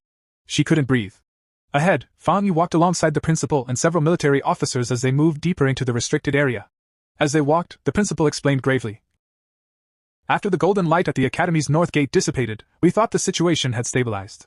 But a few nights ago, one of the playgrounds suddenly ignited. Fire trucks were dispatched, but the flames couldn't be extinguished. Fortunately, it happened late at night. No students were present, and we sealed off the area immediately." His expression darkened. One playground catching fire could still be dismissed as coincidence. But then the second, the third. "I personally witnessed flames falling straight from the sky. Scarlet fire floating in midair for no reason at all." He exhaled slowly. "The other playgrounds eventually went out. Only this one never did." They stopped. Ahead of them, a playground burned like a living furnace. Golden red flames roared, warping the air itself. The choking stench of burning rushed forward. Fan Yi's eyes narrowed. "This basketball hoop?" he asked calmly. "Is it the initial ignition point?" The principal nodded heavily. "Yes. Only here. The fire has never once gone out." At that moment, Jialan stepped forward and took out a small, palm-sized device. Seeing it, Fan Yi raised an eyebrow. "What's that?" she replied seriously. "An abnormal spiritual power detector. Think of it that way. If the threshold exceeds 10, ordinary people must be kept away. Human life is fragile. For normal civilians, anything above that level is already a natural disaster." The device beeped. A number flashed on the screen. 60. Jialan's face drained of color. "This is far too high. This won't do. If this continues unchecked, not only Qingxiang University, the entire city will be affected." Her voice turned urgent. "We must immediately dispatch 3 Ghost Acts and 3 2-star soldiers, plus 7 Ghost Acts and 2 3-star soldiers, to form a suppression array. We need spiritual power of the purest kind. Cultivators with the most solid foundations." As she spoke, the principal suddenly noticed something. His gaze snapped forward. Fan Yi was already moving. Without hesitation, he vaulted over the chain barricade surrounding the playground. Straight toward the flames. "Advisor Fang! Advisor Fang!" Both Jialan and the principal shouted at once. Too late. The fire swallowed him whole. He stepped directly into the inferno. The detector shrieked. The number jumped violently. 60-110. Jialan's breath caught. "It's rising, again! 110! Her voice trembled. "This threshold already qualifies as an S-level anomaly." He went in alone. "What do we do now?" She tried to rush forward. But the flames suddenly surged outward, releasing a sinister, oppressive aura that slammed into her like a wall. She was forced back. Jialan stared ahead, horrified. How could he dare enter alone? Even the strongest war king of the restricted zone wouldn't attempt this so recklessly.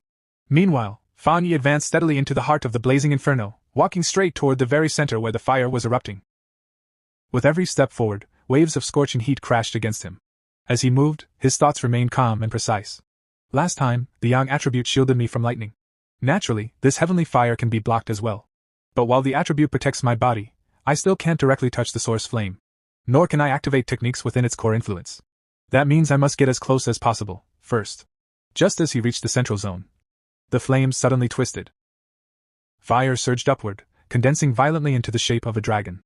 With a deafening roar, it lunged straight at him. Fan Yi's eyes sharpened. He raised one hand and pressed forward, forcibly resisting the raging energy. The moment contact was made, a system notification flashed before his eyes. Detected intense Skyfire attribute fluctuation. Fan Yi laughed. "Worthy of being Skyfire," he said calmly. Even more violent than the desolate force of death. His gaze hardened. But no matter what, I'm absorbing you. Veins stood out on his forehead as pressure mounted, his body clearly under strain. Then, another notification appeared. Ultimate calculation blade initializing. Compilation in progress. Compilation successful. A smile curved at the corner of his lips. Immediately afterward, a third notification surfaced. You have obtained Skyfire Attribute Technique. 9 Dragon Skyfire Sealing Technique. 9 Dragons Descend. Skyfire eradicates evil and seals all demons. In that instant, Fan Yi fully acquired the Skyfire attribute. Power surged upward from his core, erupting toward the heavens. Another message appeared. 9 Dragon Skyfire Sealing Technique. Boom. 9 chain-like constructs burst from his back. They shot outward like divine restraints, instantly binding the dragon-shaped flames. Moments ago, the inferno had been raging uncontrollably. Now, it was completely ensnared. Outside the playground, both the principal and Jialan witnessed the scene. Their expressions changed instantly. That aura! Jialan whispered in shock. It's the breath of seal, but the sealing aura is almost identical. Within the inferno, Fan Yi tightened the chains. The flames screamed. The vast sea of fire began collapsing inward, compressing rapidly. In moments, the dragon-shaped inferno shrank into a small, trembling cluster. Finally, Fan Yi reached out and grasped it in his hand. The fire was sealed. Silence descended. The playground that had been engulfed in hellish flames just moments ago now lay calm and eerily normal. The principal immediately stepped forward. Fan Yi looked at him and said firmly, I've temporarily sealed the Skyfire here. Do not unseal this playground. Do not rebuild it. And do not allow anyone to approach. As long as it remains sealed, the Skyfire won't spread. The principal nodded solemnly. Rest assured. The playground will remain sealed. After all, he added with a faint smile, the academy has more than one playground. Jialan said nothing. She simply watched Fan Yi, her gaze sharp and unreadable. With a faint smile, Fan Yi remarked, King Bei really is extravagant. 7 or 8 playgrounds in total. The principal laughed. Advisor Fan, you're truly humorous. If you ever need anything. Before he could finish, Jialan stepped forward. Principal, I need a moment with Advisor Fan. The principal chuckled. Of course. I won't disturb you. With that, he took his leave. Jialan moved closer, her voice low but keen. Fan. You've been hiding very deeply. Fan Yi smiled lightly. It was troublesome. Skyfire isn't easy to deal with. Her expression turned serious. Stop pretending. I'm talking about your talent. Your realm. She sighed softly. Forget it. Every pioneer has secrets, especially someone as strong as you. I don't have the right to demand anything from you. She continued. But I hope you'll listen to what I'm about to say. Fan Yi nodded calmly. At this critical turning point, Xia Nation desperately needs top-tier talents like you. Jialan said solemnly. When spiritual energy fully revives, someone like you will be the equivalent of nuclear deterrence today. Whether it's the military restricted zones or the Spiritual Energy Association, everyone will fight to recruit you. And foreign powers will do the same, offering unimaginable conditions. She met his gaze. I won't deny my own intentions. If you join the military, our restricted zones gain another pillar. That's why I suggest you start thinking about it now. When the time comes, don't let yourself be caught unprepared. Fan Yi asked curiously. Then why didn't you or Wang Liang try to pull me into your restricted zones? Why even say I wasn't worthy? Jialan sighed. Because there's a legendary military district. They are monstrous. That's why I thought you'd be more interested in them. Fan Yi smiled faintly. So there's an even higher level. Jialan nodded. Yes. Though I've never met them myself. I've only heard they've been extremely busy lately. Fan Yi fell silent. If even the strongest military force in Xia Nation is overwhelmed, then the anomalies they're facing must be terrifying. Jialan spoke again. Enough. Come on. The principal wants to treat us to a meal at King Chan University's cafeteria. As Fan Yi followed her, his thoughts grew heavier. If they're struggling too, then the threats out there are far beyond what most pioneers can handle. And from Jialan's tone, there are others at the spirit creation realm, perhaps even stronger than me. The revival of spiritual energy is accelerating. My preparations still aren't enough. His gaze lowered to his palm. Skyfire, chaotic, unrestrained, burning endlessly. The perfect weapon against proliferating anomalies. A spark ignited in his eyes. Yes. This is the ideal match for my Crimson Flame Blade technique. Enchantments that amplify destruction. The more, the better. Fan Yi advanced toward the back mountain, his massive blade resting in his hand. He stopped just behind a weathered warning sign planted at the foot of the peak. Dangerous mountain beyond this point. Entry strictly prohibited. His eyes narrowed. No abnormal activity detected here, yet the area has been sealed. The military wouldn't have reacted this quickly. Which means, His thoughts sharpened. Only someone who knows this is where I train and experiment would block it off. The Spirit Association. A faint smile tugged at his lips. Did they give me this land to experiment freely? If that's the case, accepting their offer might not be a bad idea. Suddenly, his expression changed. He felt it. Something was behind him. Wait. Even trash has managed to sneak into the back mountain. An aura brushed against his senses. Cold. Foul. This presence. It's the same one I encountered at the factory, just weaker. High above, perched casually on a tree branch, sat a monkey-like monster, its crimson eyes watching him with unsettling intelligence. Fang Yi slowly raised his blade. Flames began to coil along its edge. So, he murmured, you've learned to assess enemy strength before attacking. He lifted his gaze. Then watched carefully. A system notification appeared before him. Heavenly Fire, also known as Upper Flame. Attribute, Light. Nature, Righteous, Destructive, Eternal. Primary use. Slaying wicked entities. Do you wish to infuse Heavenly Fire into the Tang Blade? Yes/no. Fang Yi selected yes without hesitation. The Heavenly Fire ignited instantly. Unquenchable. Relentless. Flames engulfed his eyes, reflecting a blazing gold-red glow. He smiled faintly. Let's test this sword on you. He swung. The blade howled. From the arc of the strike, 2 fire dragons erupted, pure heavenly fire given form. They roared as they surged forward. The monkey monster shrieked in terror. Barely escaping death, it leapt frantically from tree to tree, fleeing deeper into the forest. The ground behind it erupted into flames. Fang Yi watched calmly. Excellent, he examined his blade. This firepower is at least twice as strong, no, far stronger than the original Crimson Flame blade. And most importantly, he flexed his fingers. This energy doesn't affect me at all. The air around him suddenly grew icy. The forest fell unnaturally silent. No other monsters revealed themselves. Fang Yi narrowed his eyes. So where did that trash run off to? He stepped forward. Let's hunt it down. Meanwhile, high up in the mountains, a girl was live streaming. She laughed nervously into her phone. Guys, I swear I'm not a scammer, okay? I've been lucky since I was a kid. This is literally my first day streaming, and content just keeps finding me. As she spoke, a shadow loomed behind her. The monkey monster dropped silently from the trees. Her phone slipped from her hand and hit the ground. The live stream didn't stop. The monster grabbed her. The camera tilted, capturing everything. The chat exploded. Streamer? What was that? Did she just see a ghost? LOL, the acting started way too suddenly. These effects are so fake. They thought it was a skit. But the girl's tears were real. Fear crushed her chest. I'm going to die. Just as the monster raised its claws, 2 fire dragons burst through the forest. They slammed into the monster from behind. With a shrill scream, it released the girl and fled. The chat froze. Then exploded. What the hell? Was that a fire dragon? Bro, this CGI is insane. The live stream view count skyrocketed. Shaking, the girl scrambled to her feet, grabbed her phone, and aimed it at the flames. Through the roaring inferno, she saw a figure, standing calmly within the fire. Sword in hand. To her, it looked as though a god had descended. An immortal walking through flames. The image streamed live across the world. The chat went insane. Blade lunge, instant light cuts through fire. An immortal descended to save people. Fire? That's nothing to him. The man who split the king of flames, one blade. The forest burns. The live stream shot to #1 worldwide trending. Views surged beyond imagination. Elsewhere, Chu Qingli sat with her bespectacled friend. Suddenly, her friend gasped at her laptop. Qingli, come quick. An immortal really descended to save someone. Cultivation experts are real. Heavenly fire is real. Without looking, Chu Qingli replied coldly. Don't believe that nonsense. It's all staged, special effects. Then her eyes drifted to the screen. She froze. Her breath caught. She recognized the figure instantly. Her friend, oblivious, clapped excitedly. See? I told you! This is insane! Chu Qingli forced her expression to remain calm. This video is fake, she said stiffly. All effects. But inside, fear crawled up her spine.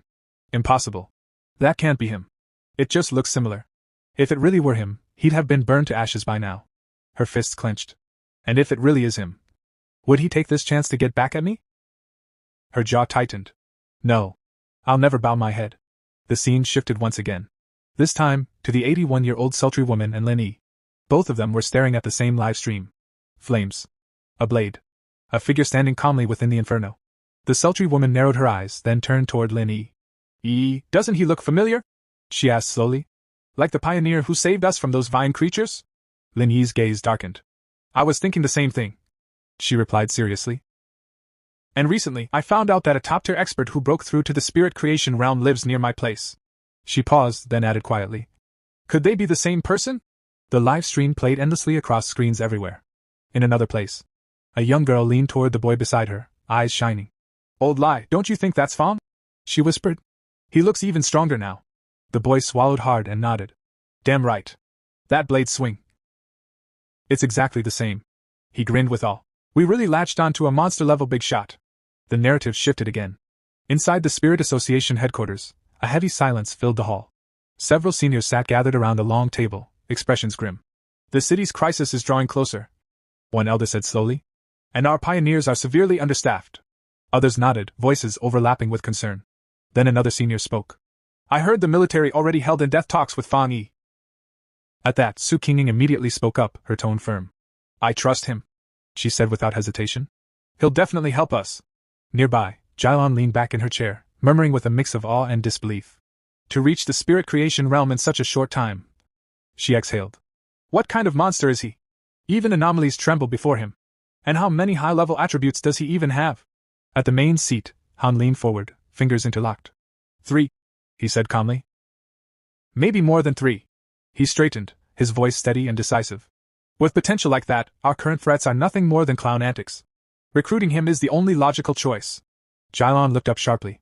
You mean, the higher-ups plan to approach him personally? Han nodded, but his expression remained cold. Yes. But they're not quite ready to lower themselves yet. After all, every top pioneer before Fang Yi had risen from within the military. Standing up, Han continued as he walked away. Let's see what he lacks. New weapon prototypes. Specialized training environments. All of it can be provided. He paused. And handled the live stream. Every copy. Every trace. Su Qinging lowered her eyes slightly. The entire Spirit Kai circle of Xia Nation is already focused on him. Jailon, meanwhile, smiled faintly. That kid. He really makes you look forward to what he'll do next. The scene shifted again. Inside a hospital room, a badly injured man lay unconscious on the bed. Beside him sat a young woman, holding his hand gently. Teacher, she whispered softly. Xia Nation has a new hope. With someone this powerful appearing. She smiled faintly. Your chances of waking up have improved again. 1 day passed. Morning sunlight filtered into Fang Yi's apartment. He sat at the table, eating breakfast, his thoughts still tangled in yesterday's chaos. That live stream. Who would have thought a streamer would sneak into the back mountain just for clout? What guts.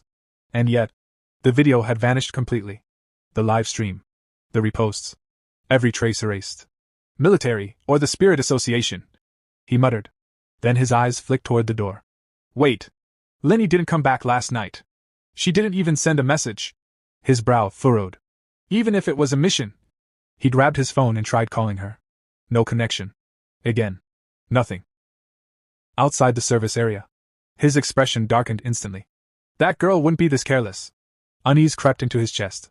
This is bad. He stood up sharply. I need to find her, now. The scene shifted again. Deep within the forest. Lin Yi and the 81-year-old sultry woman were trapped. Blood stained their clothes. Their breaths were shallow. Trembling, Lin Yi asked quietly. 81, how long have we been stuck here? The sultry woman shook her head weakly. About 10 hours. I've lost track. Her voice cracked. I'm sorry. I dragged you into this. At first, I thought it was just an ordinary shadow wraith. Lin Yi shook her head firmly. No more apologies. Her gaze hardened. In the end, I'm still not strong enough. She steadied her breathing. Stay alert. Conserve energy. Her thoughts drifted unconsciously. Back to that day. Standing on the street. Looking up into the sky. Watching his breakthrough. That overwhelming presence. That power. If only I were that strong. But before the thought could finish, danger crept closer. A presence loomed behind them. Silent. Predatory. The monster appeared. The moment it saw them, it raised its claws. Lin Yi sensed it instantly. Behind us! She turned sharply. A laser-like beam burst from her hands, slicing through the darkness. One head fell. But then, they saw the truth. The creature's body was covered in heads. Twisted. Fused together. As if countless corpses had been stitched into one. The monster collapsed briefly. The sultry woman trembled. These, she whispered. Are these the people who got trapped here? Lin Yi's expression turned grave. They're no longer human. They've become abnormal walking corpses. She clenched her fists. It's playing with us. It wants to drag us down with it. The severed head dissolved into black fog. The sultry woman's voice grew heavy. Not only are our attacks ineffective, our spiritual energy is being drained rapidly. She looked around in despair. We don't even know where the real body is. It's waiting for us to exhaust ourselves. And then, her voice trembled, toying with us like rats. Black fog churned in all directions, sealing off the forest like a living prison. It swallowed sound, light, and distance alike. Within it, the monster could not be seen clearly, only felt, making it seem utterly invincible. Lin Yi and the 81-year-old sultry woman stood back to back, breathing heavily. Their nerves were stretched to the limit. Neither of them knew how to fight something they couldn't even properly perceive. Then, a red, circular eye opened within the fog. The moment it appeared, it began releasing bubbles that looked like coagulated blood. As they drifted outward, the bubbles burst one by one, transforming into countless tiny, liquid-like eyes that floated in the air, staring at them from every direction. Go to hell, damn creature! The sultry woman screamed, unleashing her attack in rage. Lin Yi's expression changed sharply. It's losing patience. Don't get careless! But the warning came too late. Behind Lin Yi, within the fog, a gigantic eye silently opened. In an instant, she felt it. Countless gazes locked onto her. Her vision warped. Reality fractured. Hallucinations flooded her mind, drowning out all other sensations. A bone-deep terror seized her heart, as if death itself had already decided her fate. From the fog, numerous blackened hands stretched outward, grabbing at her limbs, dragging her down into the darkness. I can't hear 81 anymore, Lin Yi thought hazily. So this is how it ends?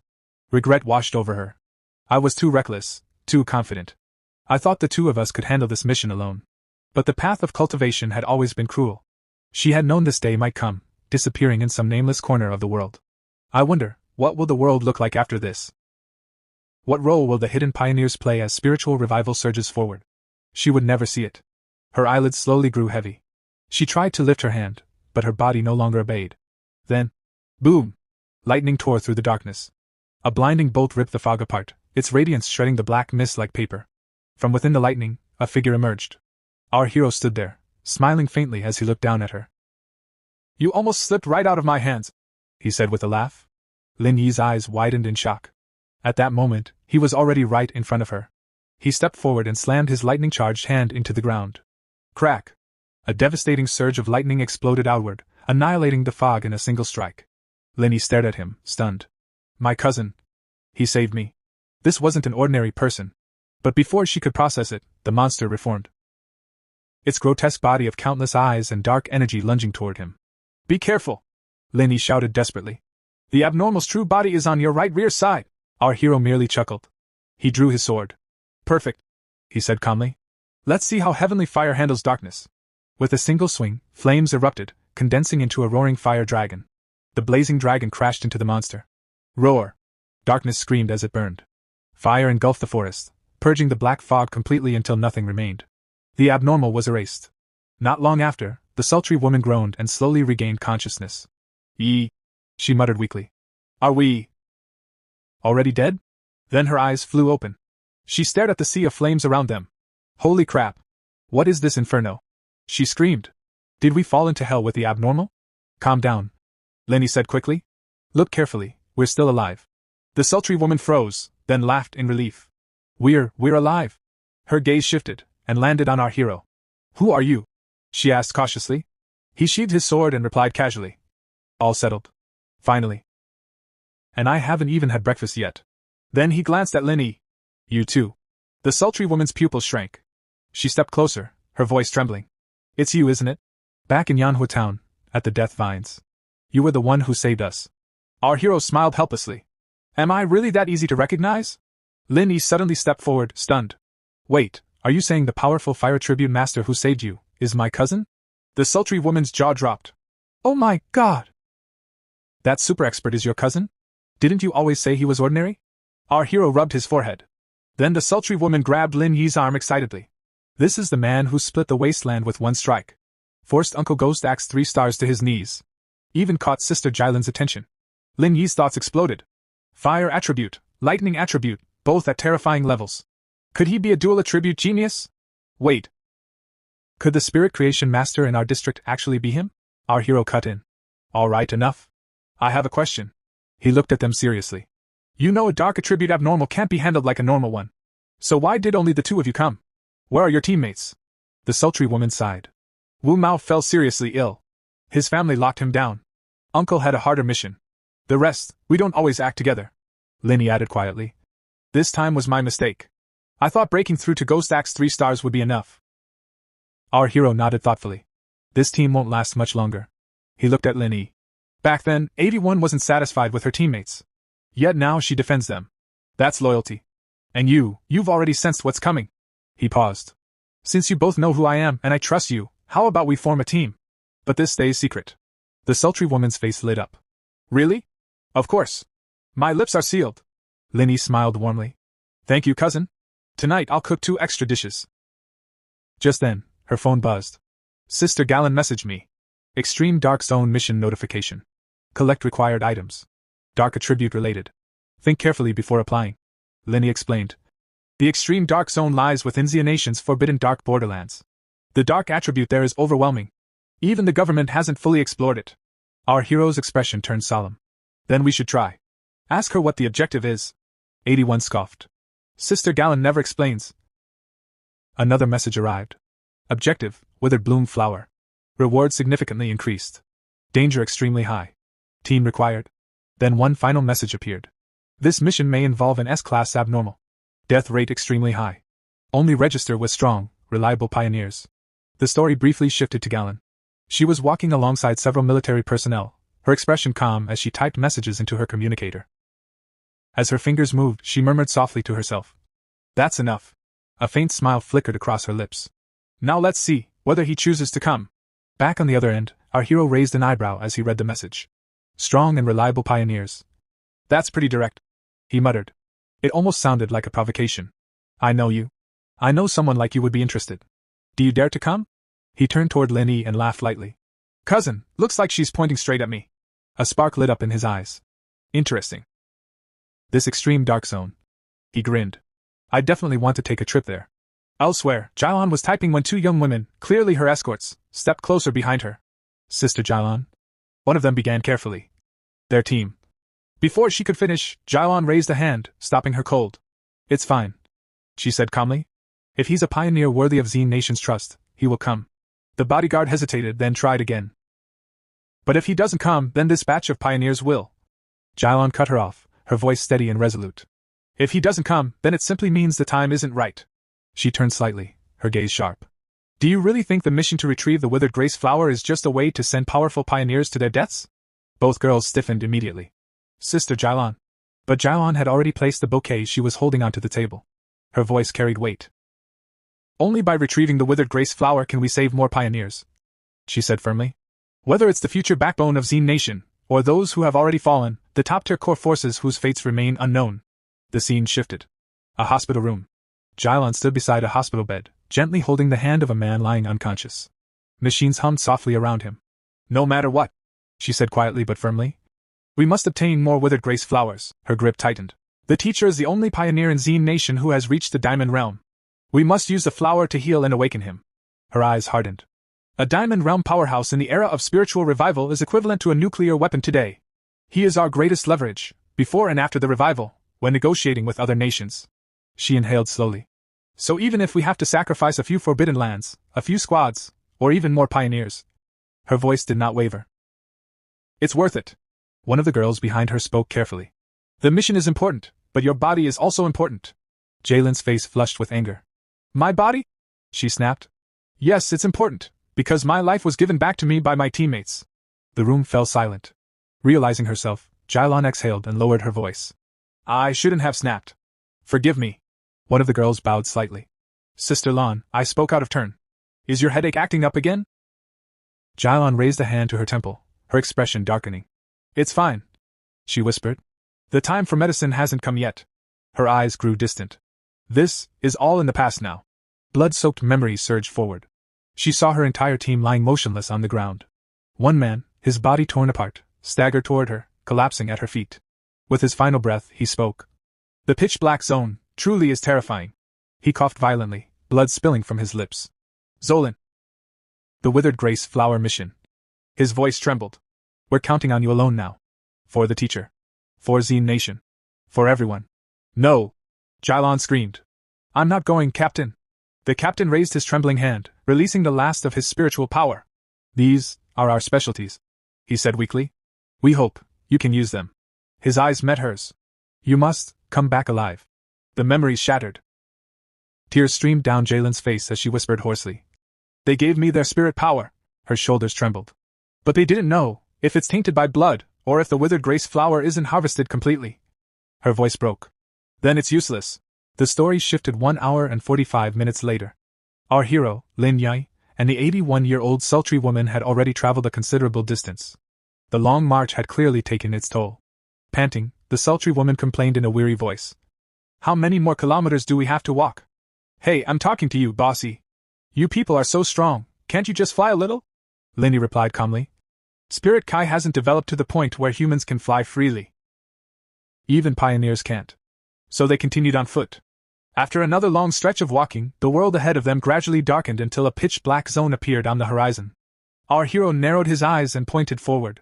We're close. Look ahead. As he spoke, his expression grew heavy. Even from this distance, the dark attribute aura pressed down on them like invisible weight. Layers of natural barriers surrounded the area, yet the unsettling presence still seeped through. The sultry woman shivered. What a disgusting aura. It's hundreds of times scarier than the anomaly we faced last night. No, thousands. Linny herself felt fear clawing at her chest, but she forced a steady tone. Stay calm. We've already come this far. When they moved closer, they realized they were not alone. Numerous pioneer teams had already gathered near the border of the zone. Seeing the crowd, our hero let out a quiet breath. It's not as bad as I thought. Look. There are so many people here. Linny observed thoughtfully. I don't think it's just about the generous rewards. Dark attributes are tricky, violent, and hostile to humans. But lately, dark attribute anomalies have been erupting inside cities more and more often. Our hero nodded. You're right. I've faced 2 dark anomalies before. One was a mutated rabbit beast. Calling it a rabbit is being kind. It was more like a giant rodent. The other was a serpent working alongside a candle knight in an abandoned factory. That one was far more intelligent. They cooperated, set ambushes. Even a Spirit Kai Association squad was nearly wiped out. He paused, his gaze sharpening. The worst part is how cunning they are. They deliberately avoid military border defenses. We don't know how they're doing it, but now anomalies are appearing inside cities more frequently. It's becoming uncontrollable. With that, he stepped forward without hesitation. This journey was no longer optional, it was necessary. As they entered the gathering area, Su Qinging was already there. The moment she noticed our hero approaching, she stiffened and muttered nervously. He came too, and he even brought 2 girls with him. The girl beside her blinked in confusion. Boss, what are you talking about? Su Qinging quickly clasped her hands together and whispered. Amipa. Buddha, please don't let him notice me. Too late. Our hero had already walked up behind her. Captain Su. It's you, right? She turned, forcing a bright smile. Ah, yes. You came to the pitch-black zone too? That's great news. Suddenly, the sultry woman cut in with wide eyes. Great? Who's this girl? Don't tell me she's Yi's sister-in-law. Both she and Lin Yi had completely misunderstood the situation. Su Qinging panicked, waving her hands. No, that's a huge misunderstanding. Our hero sighed. Of course not. She just helps me with errands. Captain Su from the Spirit Kai Association. While they were still talking, another team approached. Their captain looked them over and scoffed loudly. A bunch of bratty kids talking big. Pioneers these days are all so young. No manners. Still joking around here. Do you even know what kind of place this is? I hope you can actually rely on each other once you're inside. The sultry woman immediately flared up and stormed forward. Hey! Watch your mouth, old man. Do you even know who these people are? Before she could continue, our hero gave her a single look. She froze, then instantly calmed down. Walking up to the opposing captain with icy composure, she said, Uncle, mind your own business. Later, it might be you who dies of fright. Just then, a car pulled up. Inside sat Jailon. Whispers rippled through the crowd. Is that Sister Jailon? When she stepped out, the murmurs turned into certainty. Without sparing anyone a glance, Jailon strode straight toward the entrance. The sultry woman whispered, Who is she? Such a grand entrance. Our hero answered quietly. She's the one who will open the gate for us. Jailon walked directly to the portal. In her hand was a crystal. Raising it high, she channeled her power into the structure. A thunderous surge erupted. The sealed gateway burst open, releasing a violent wave of dark energy. The crowd erupted in excited shouts. The gate's open! It's open! From within the portal, thick, sinister energy poured outward, heavy, oppressive, and lethal. Jalen's voice rang out clearly over the commotion. You may now enter. A special reminder, the withered grace flower you collect must be complete and uncontaminated by human blood. If it does not meet the requirements, you will receive no reward. Her eyes swept across the assembled pioneers. If there are no questions, you may begin. Everyone had been waiting for this very moment. The instant the order was given, pioneers began entering the portal one after another. As they stepped through, a few muttered bitterly under their breath. Damn it, she won't go herself, but sends us in to die. Not even compensation if we die. What kind of attitude is that? Another man beside him whispered. Old Deng, keep your voice down. If we die, it'll only be reported as missing. Then the officials will quietly pay your family a large sum of money. Isn't that basically admitting they sent us to our deaths? Nearby, Su Qinging, who was preparing to enter as well, turned to our hero and spoke in a low voice. That middle-aged man earlier, he should be in the same realm as you. First star creation spirit realm. Besides him, there are a few others who look strong, but they're suppressing their spiritual energy, so it's hard to judge. The rest are mostly 2-star and 3-star Ghost Axe realm cultivators with solid foundations. Each team's strength seems roughly balanced. Our hero nodded slightly. Looks like this mission is extremely tough. They actually gathered so many elite pioneer teams. Yet inwardly he frowned. That person just now was also in the creation spirit realm, so why did his spiritual energy feel so shallow? While everyone steadily entered the gate, Jaeon remained behind with her team, holding a compact device in her hand. A bodyguard reported beside her. The head count is complete. For this extreme dark zone mission, 37 pioneers in the 2-star Ghost Axe realm, 12 in the 3-star Ghost Axe realm, and 3 in the 1st-star Creation Spirit realm. Estimated mission difficulty ranges from B level to S level. Jaeon gave a short nod. All of you, head to the monitors. I've prepared everything. Don't worry. The scene shifted to the interior of the zone. Our hero's entire group had already entered, with Su Qinging accompanying them. As they moved forward, the oppressive energy weighed heavily on everyone's nerves. The air itself felt thick, as if breathing required effort. The moment the sultry woman sensed the surrounding aura, her legs buckled. She collapsed to one knee, her face pale. I'm sorry, honestly, I don't think I can be of any help here. Our hero spoke firmly. Stay close. The dark attribute clouds vision and distorts direction. If we don't move together, we'll get separated and lose our way quickly. Su Qinging stepped beside the sultry woman and said gently. It's all right. What you're smelling is the stench of rotting corpses mixed with brain fluid. You're not the only one who feels like throwing up. It's completely normal. As if on cue, the nauseating odor thickened. Already exhausted, the sultry woman began retching. Soon, a few others nearby couldn't hold it in either. Watching them, Su Qinging explained. The dark attribute naturally restrains pioneers. Think of it as a kind of spiritual pollution. The anomalies in the extreme dark zone are also far more active. Generally speaking, a B-level anomaly equals a Ghost Axe realm pioneer, dangerous, but still manageable. An A-level anomaly is equivalent to the creation spirit realm and usually appears in places where spiritual energy riots or gathers, like here. Her expression turned grave. An S-level anomaly can rival the Vajra realm, or even higher. Those almost always result in large-scale disasters. And there's something else you must remember. Dark anomalies in the extreme dark zone receive an additional boost. A B-level outside may rise at least 1 grade inside. Lin Yi supported the sultry woman by the shoulder and said in surprise, I've never heard it explained so clearly before.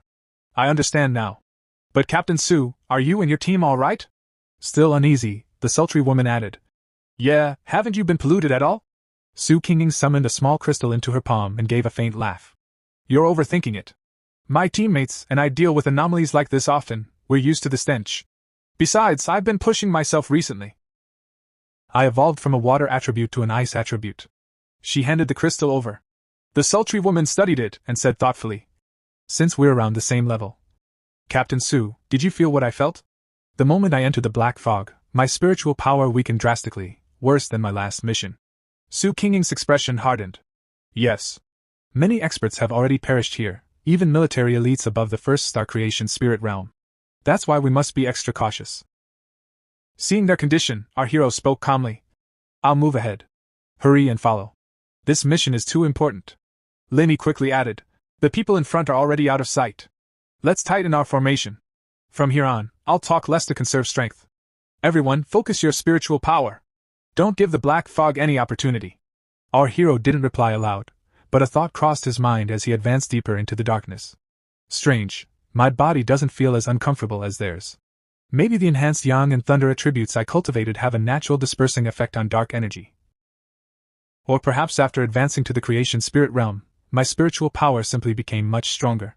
Meanwhile, elsewhere in the dungeon, another pioneer team was already locked in fierce combat with the anomalies roaming the depths. Their captain was the same middle-aged man who had mocked our hero's group outside the portal. After cutting down the last monster before him, he raised his blade and shouted, "The anomalies of the extreme dark zone? Is this all they've got, brothers? These withered grace flowers will belong to us. Let those youngsters see what true strength really looks like."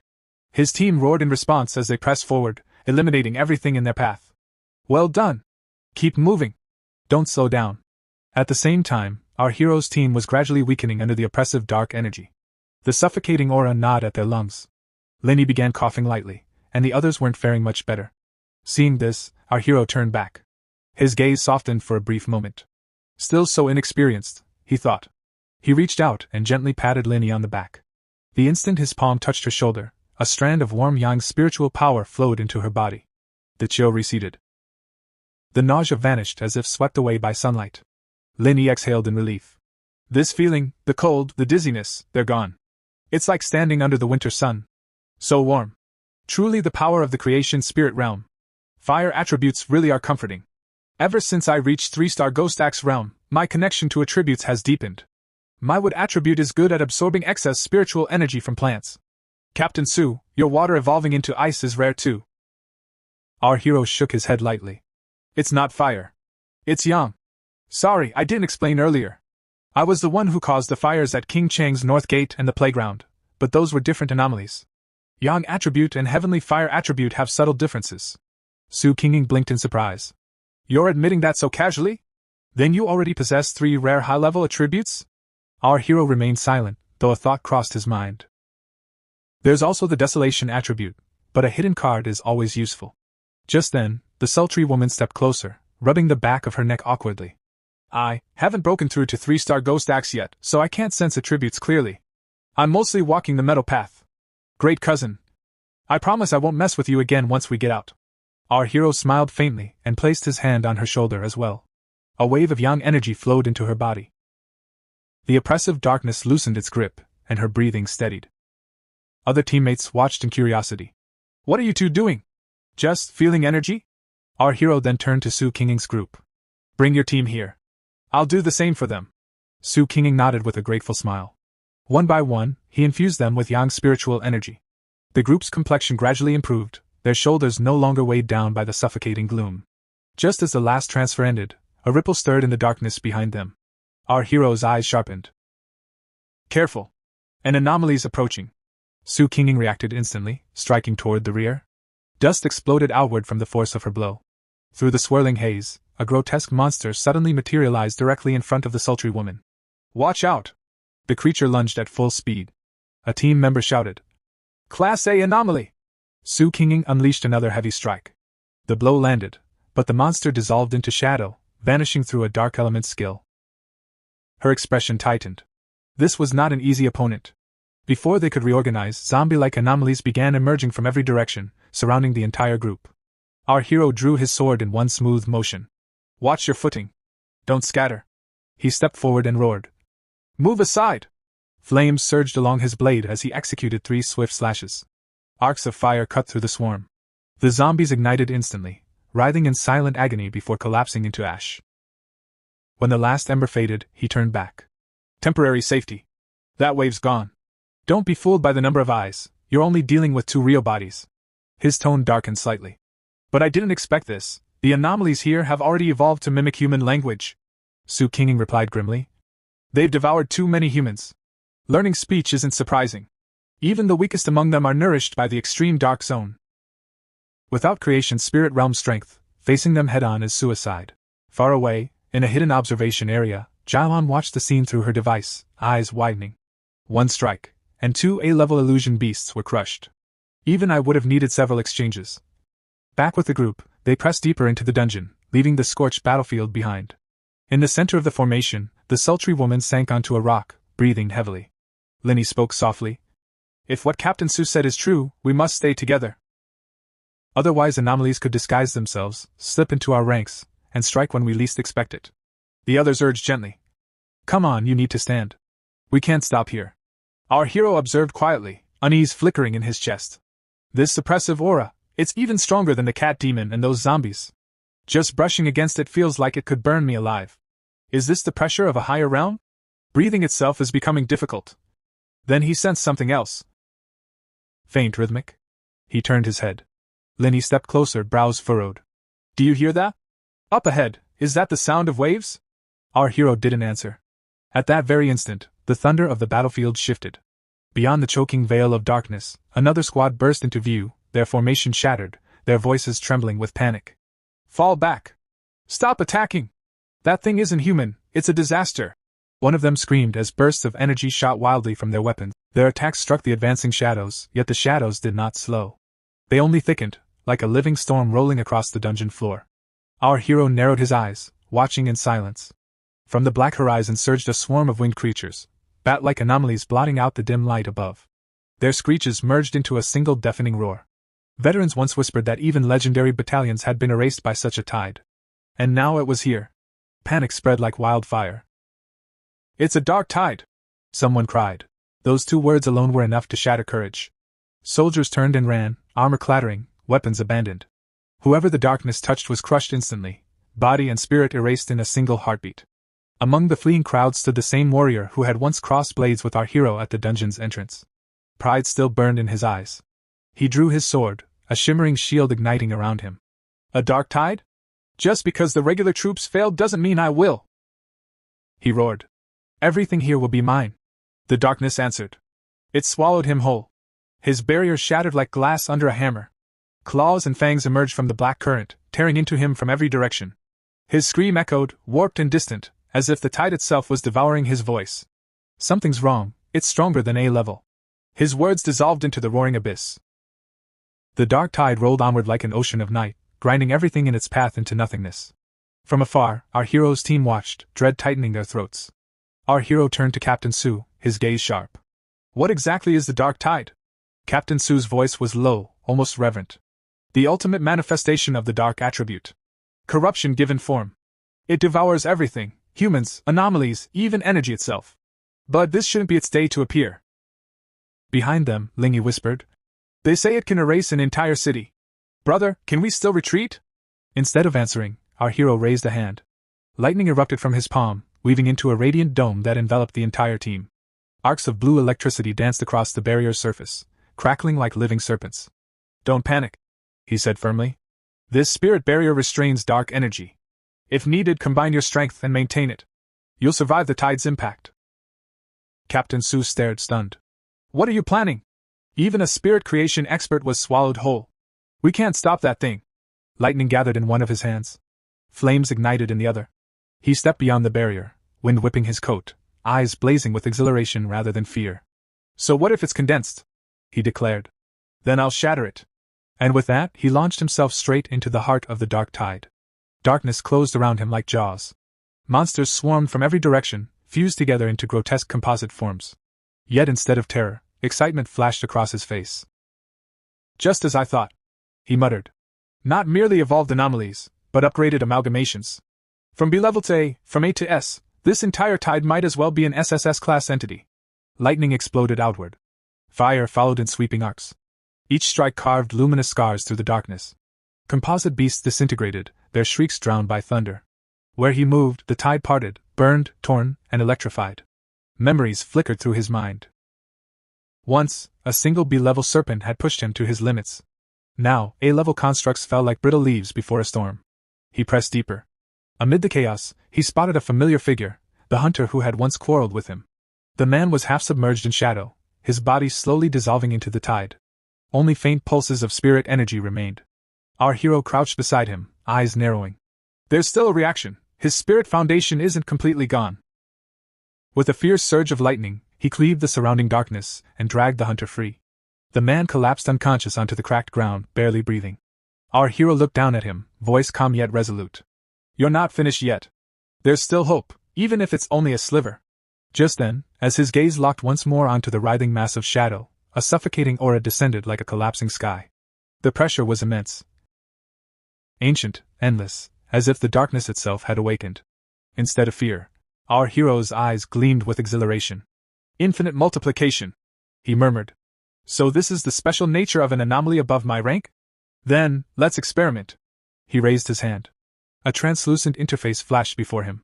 System notification. Dark attribute detected. Energy level, extremely high. A second line followed instantly.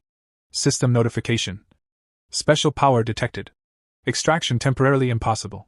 His expression hardened. So even at the spirit creation realm, I still can't extract it. As expected. The dark attribute is on a different tier entirely. Yet the corner of his lips curled upward. Around him, monsters lunged from every direction, but his mind raced faster than their claws.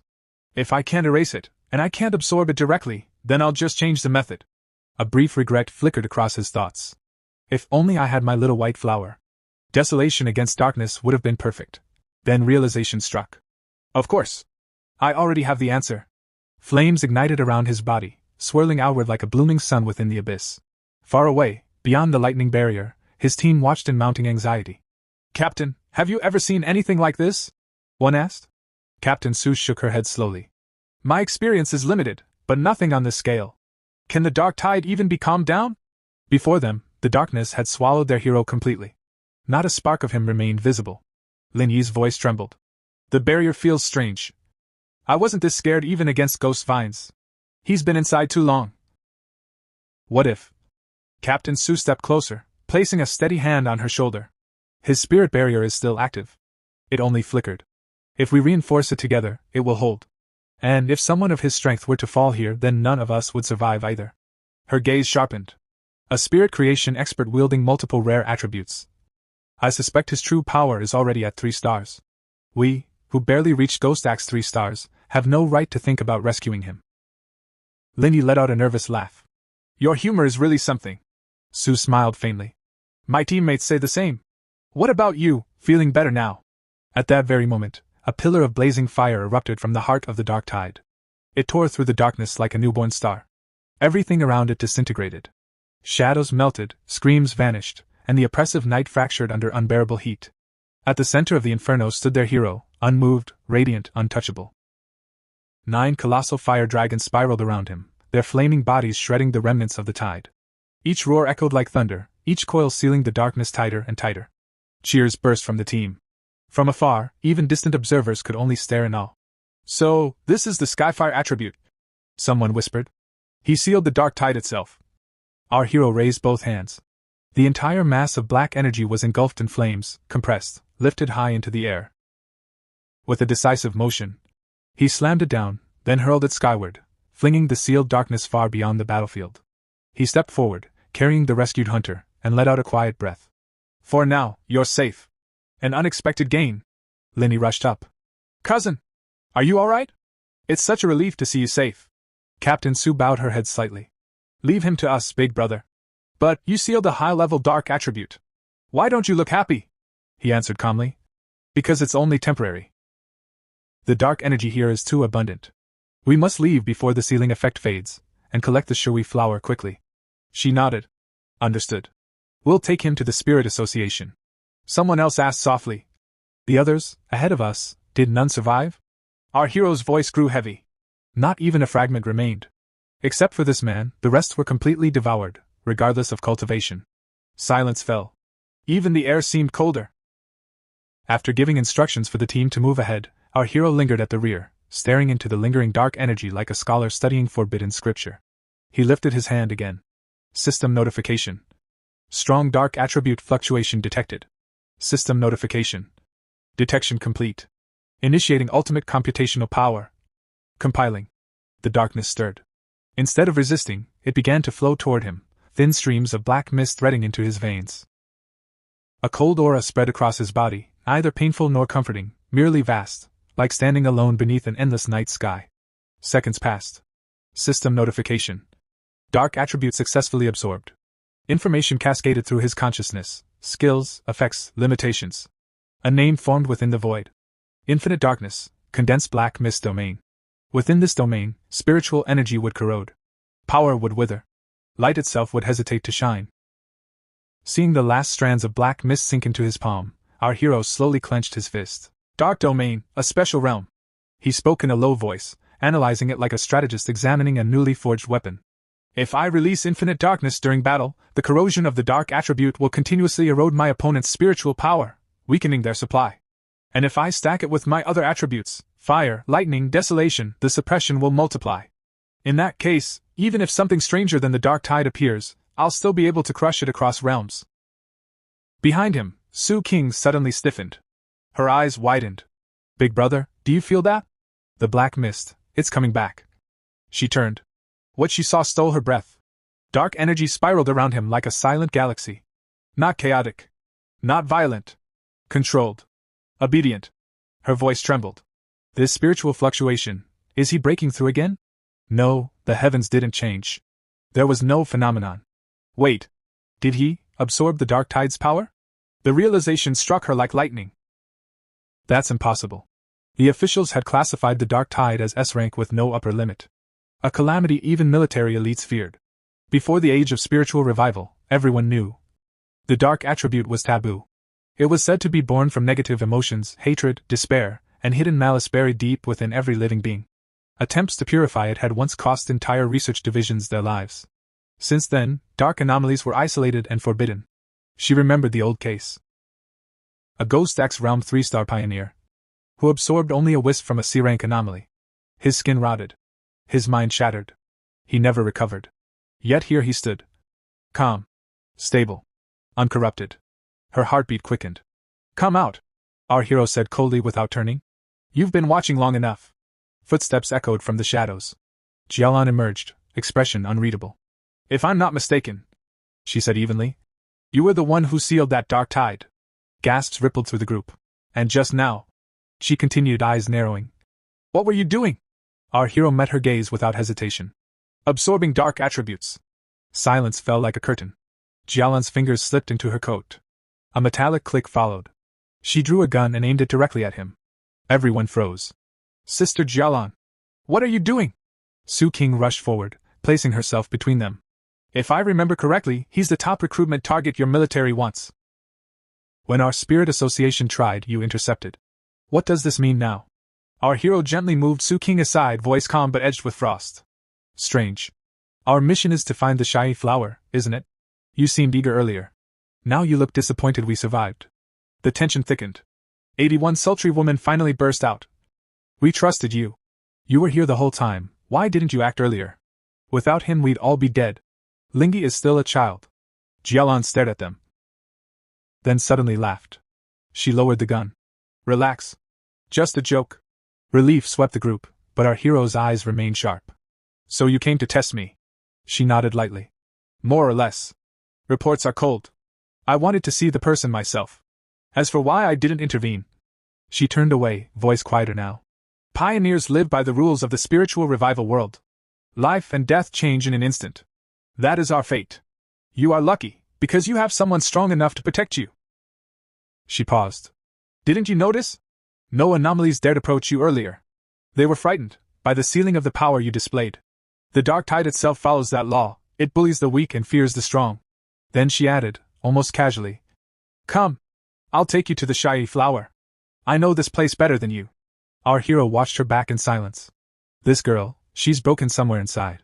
Beside him, Su King whispered. Her team faced the dark tide before. She was the only survivor. Understanding dawned. So that's it. Strict obedience to missions. Cold indifference masking survivor's guilt. A self-destructive edge held together by fragile belief. And when she saw someone do what her entire team could not, seal the dark tide, that belief trembled. Turning back to his team, our hero spoke in a calm voice. Forget it. Lin Yi, let's just be considerate of someone who's injured. From behind, the 81-year-old sultry woman frowned and asked doubtfully. Is she really injured? Our hero nodded seriously. Yes. Her spiritual barrier is severely damaged.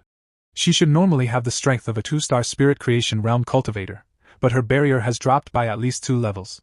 That means she suffered heavy internal injuries. Compared to that, my own injuries are nothing. Soon after, the story shifted deeper into the extreme dark zone, to a vast mass grave. Our hero's team had already arrived. The ground was littered with human skeletons scattered everywhere, pale bones half buried in the black soil. Walking ahead, our hero looked at the remains with a heavy expression. Just then, Jialan, who was leading the way, suddenly stopped and said quietly, "We're here. This is the mass grave." In front of them, through the dim darkness, a glowing plant came into view. One of the team members gasped excitedly. "Look! That's the Shirchi flower!" Floating beside the flower was a dark attribute elemental spirit guarding it like a silent sentinel. The moment Jialan saw the flower, her composure shattered. Her eyes widened with obsession as she muttered almost madly, Finally I found you." Without thinking, she rushed forward toward it. Seeing her reckless behavior, our hero's expression darkened. As soon as Jialan stepped closer, she seemed to fall into a trance, walking as if under a spell. Realizing something was wrong, our hero instantly understood. She had been enchanted by the dark attribute surrounding the flower. Without hesitation, he formed a blazing fireball and hurled it toward her to stop her advance. Feeling the powerful energy rushing toward her back, Jialan suddenly snapped out of it. The pressure of the incoming attack made her immediately recognize the rare and powerful yang attribute within it. She spun around and struck the fireball, dispersing it in midair. Looking at our hero with a serious expression, she silently realized what had just happened. So, even with all my preparations, it still wasn't enough. At that moment Lin Yi hurried over and asked worriedly, "Sister Jialan, are you alright?" Standing beside her, Su King said firmly, "You're heavily influenced by the dark attribute. It's better if you stay here with us." Jialan said nothing more and simply nodded quietly. Someone from behind muttered, "As long as he goes, that's enough."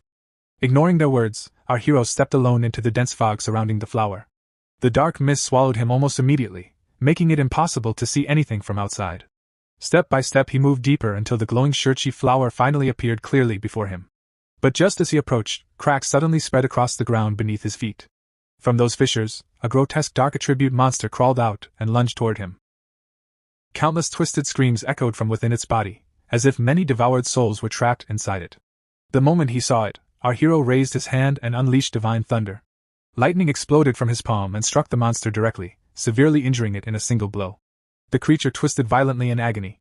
Watching it carefully, our hero thought, "This fox demon, just how many anomalies has it devoured to mutate like this? Another S rank?" His expression hardened. "I must finish this quickly. Take the Shirchi flower and return. The seal on the dark tide won't last forever." Raising his hand again, he laughed faintly. "So you're still alive? Good. Then let me test something on you." As he spoke, he activated the dark attribute power he had recently obtained. A thick black domain spread outward, trapping the monster inside. The moment it was engulfed by the dark energy, the fox demon fell into chaotic illusions and began thrashing violently. Horrifying screams echoed as its mind collapsed under the pressure. At that very moment, a system notification appeared before our hero. System notification: due to the influence of the special dark attribute from the infinite dark realm, the level 5 abnormal half-corrupted fox demon has been downgraded to C rank. Seeing the result, our hero narrowed his eyes slightly. After fully restraining the monster, he drew his sword. 2 ranks dropped in a single strike. Looks like the so-called S-rank anomalies in this extreme darkness aren't that stable after all. Infusing yang attribute energy into his blade, he swung it down, releasing a blazing slash of fire straight toward the trapped monster. Meanwhile, outside the dark sphere, our hero's teammates could see nothing of the battle. The dark-colored sphere completely blocked their view. Feeling the energy radiating from it, Su Qing's expression grew serious. "What is this? This dark aura, it feels like the dark attribute, but not exactly the same." Standing beside her, Lin Yi also spoke thoughtfully. "Yes, it doesn't carry that usual disgusting, cold, oppressive feeling." At that moment, Jialan, who had been standing quietly behind them, said in a calm yet serious voice, "That's because this is Fang Yi's domain. He has mastered the dark attribute, and without any teacher, created his own domain." As she said this, she was thinking to herself, using spiritual power to form a domain is extremely difficult. Until now, the only person capable of creating a domain with their spiritual attribute was my teacher. Aside from him, perhaps only 3 people in the entire world possessed such an ability. The other 2 were unknown, though it was rumored they belonged to Country M.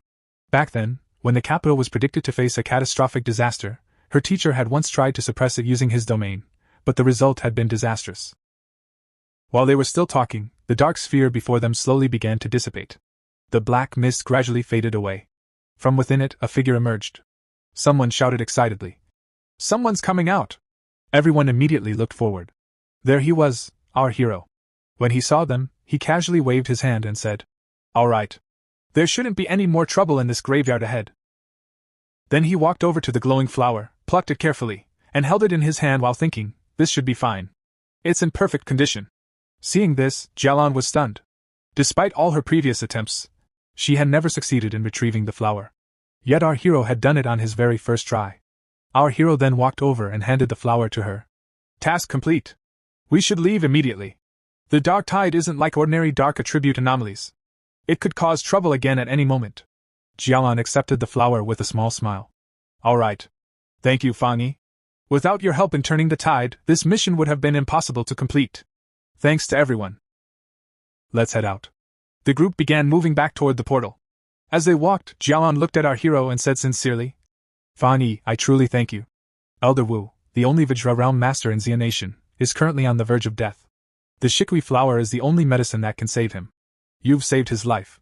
Hearing this, our hero simply glanced at her quietly without saying anything. Soon the entire team reached the portal gate.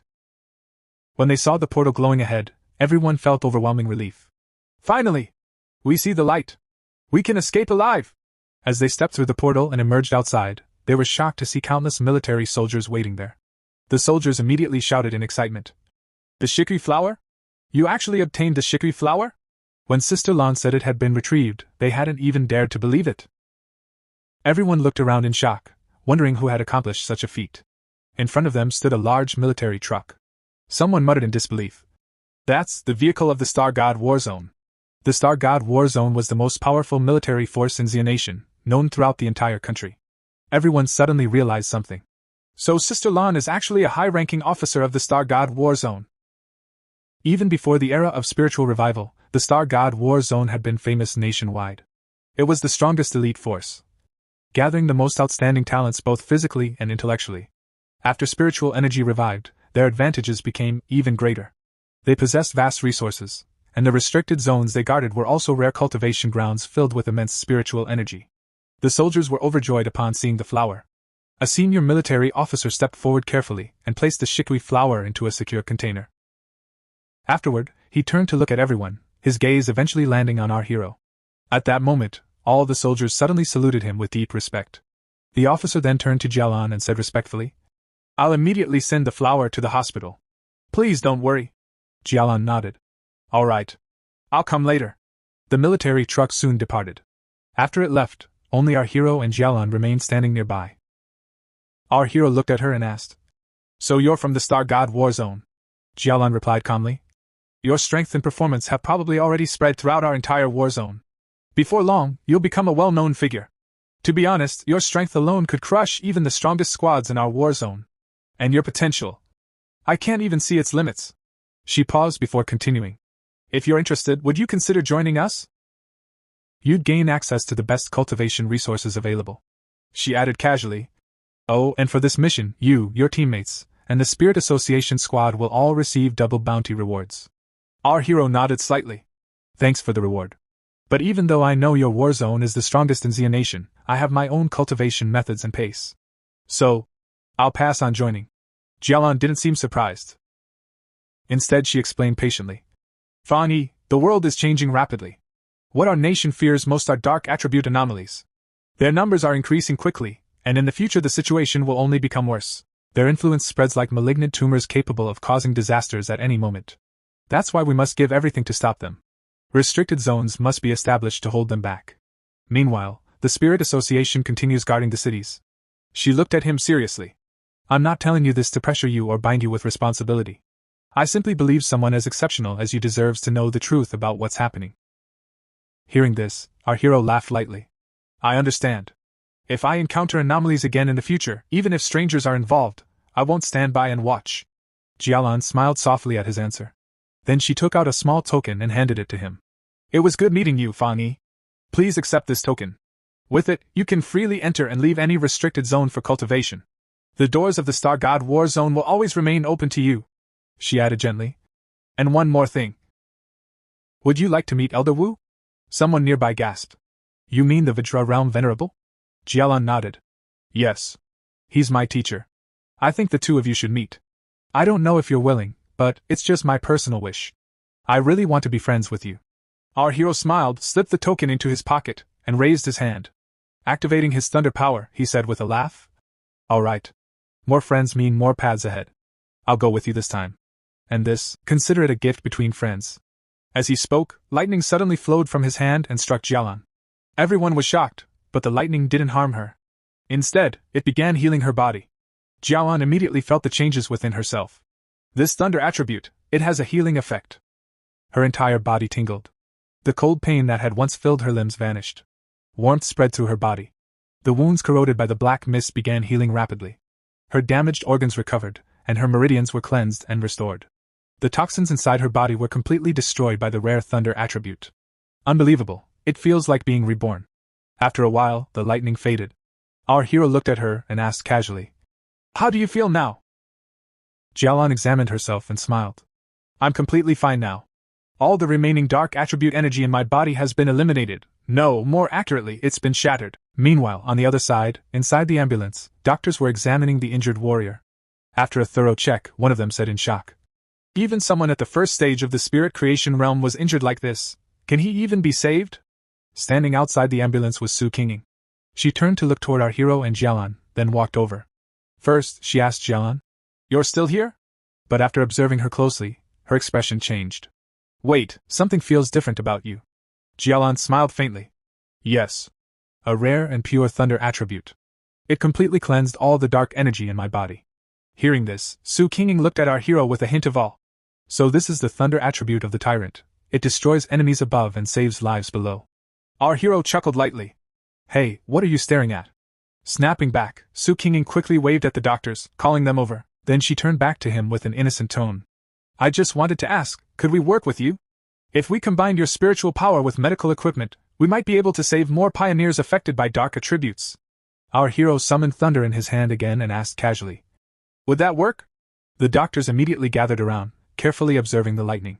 One of them said excitedly, "It's possible. This level of pure, high-grade thunder attribute energy can indeed destroy dark energy." Jialan, standing behind them, added seriously, "He directly transferred his energy into me just now, and the dark attribute inside my body was shattered. So in theory, wouldn't it work if he simply made contact with the injured?" One doctor nodded thoughtfully. "That could work."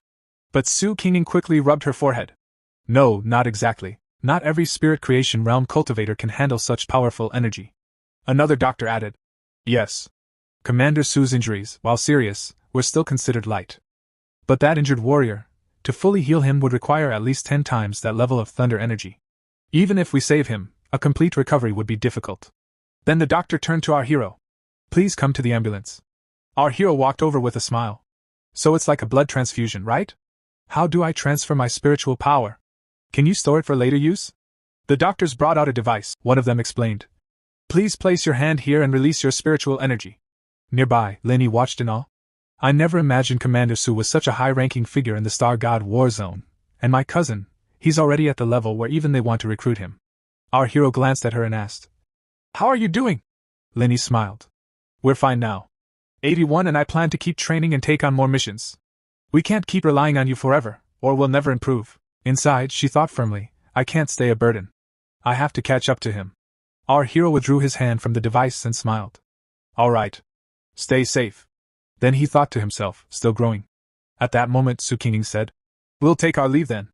Hopefully, we'll meet again on another mission." Jialan added, "Let's go. We should visit Elder Wu." Everyone parted ways. Meanwhile, Su Qinging and her team drove off in another vehicle. She muttered angrily, "Let them act all high and mighty, skipping sight work. And now the Star God War Zone just snatched him away. All my efforts were wasted." The woman driving beside her tried to calm her. "Relax, Captain Su." But Su Qinging remained silent, deep in thought. The Spirit Association is too chaotic. Officials act more arrogant than military elites.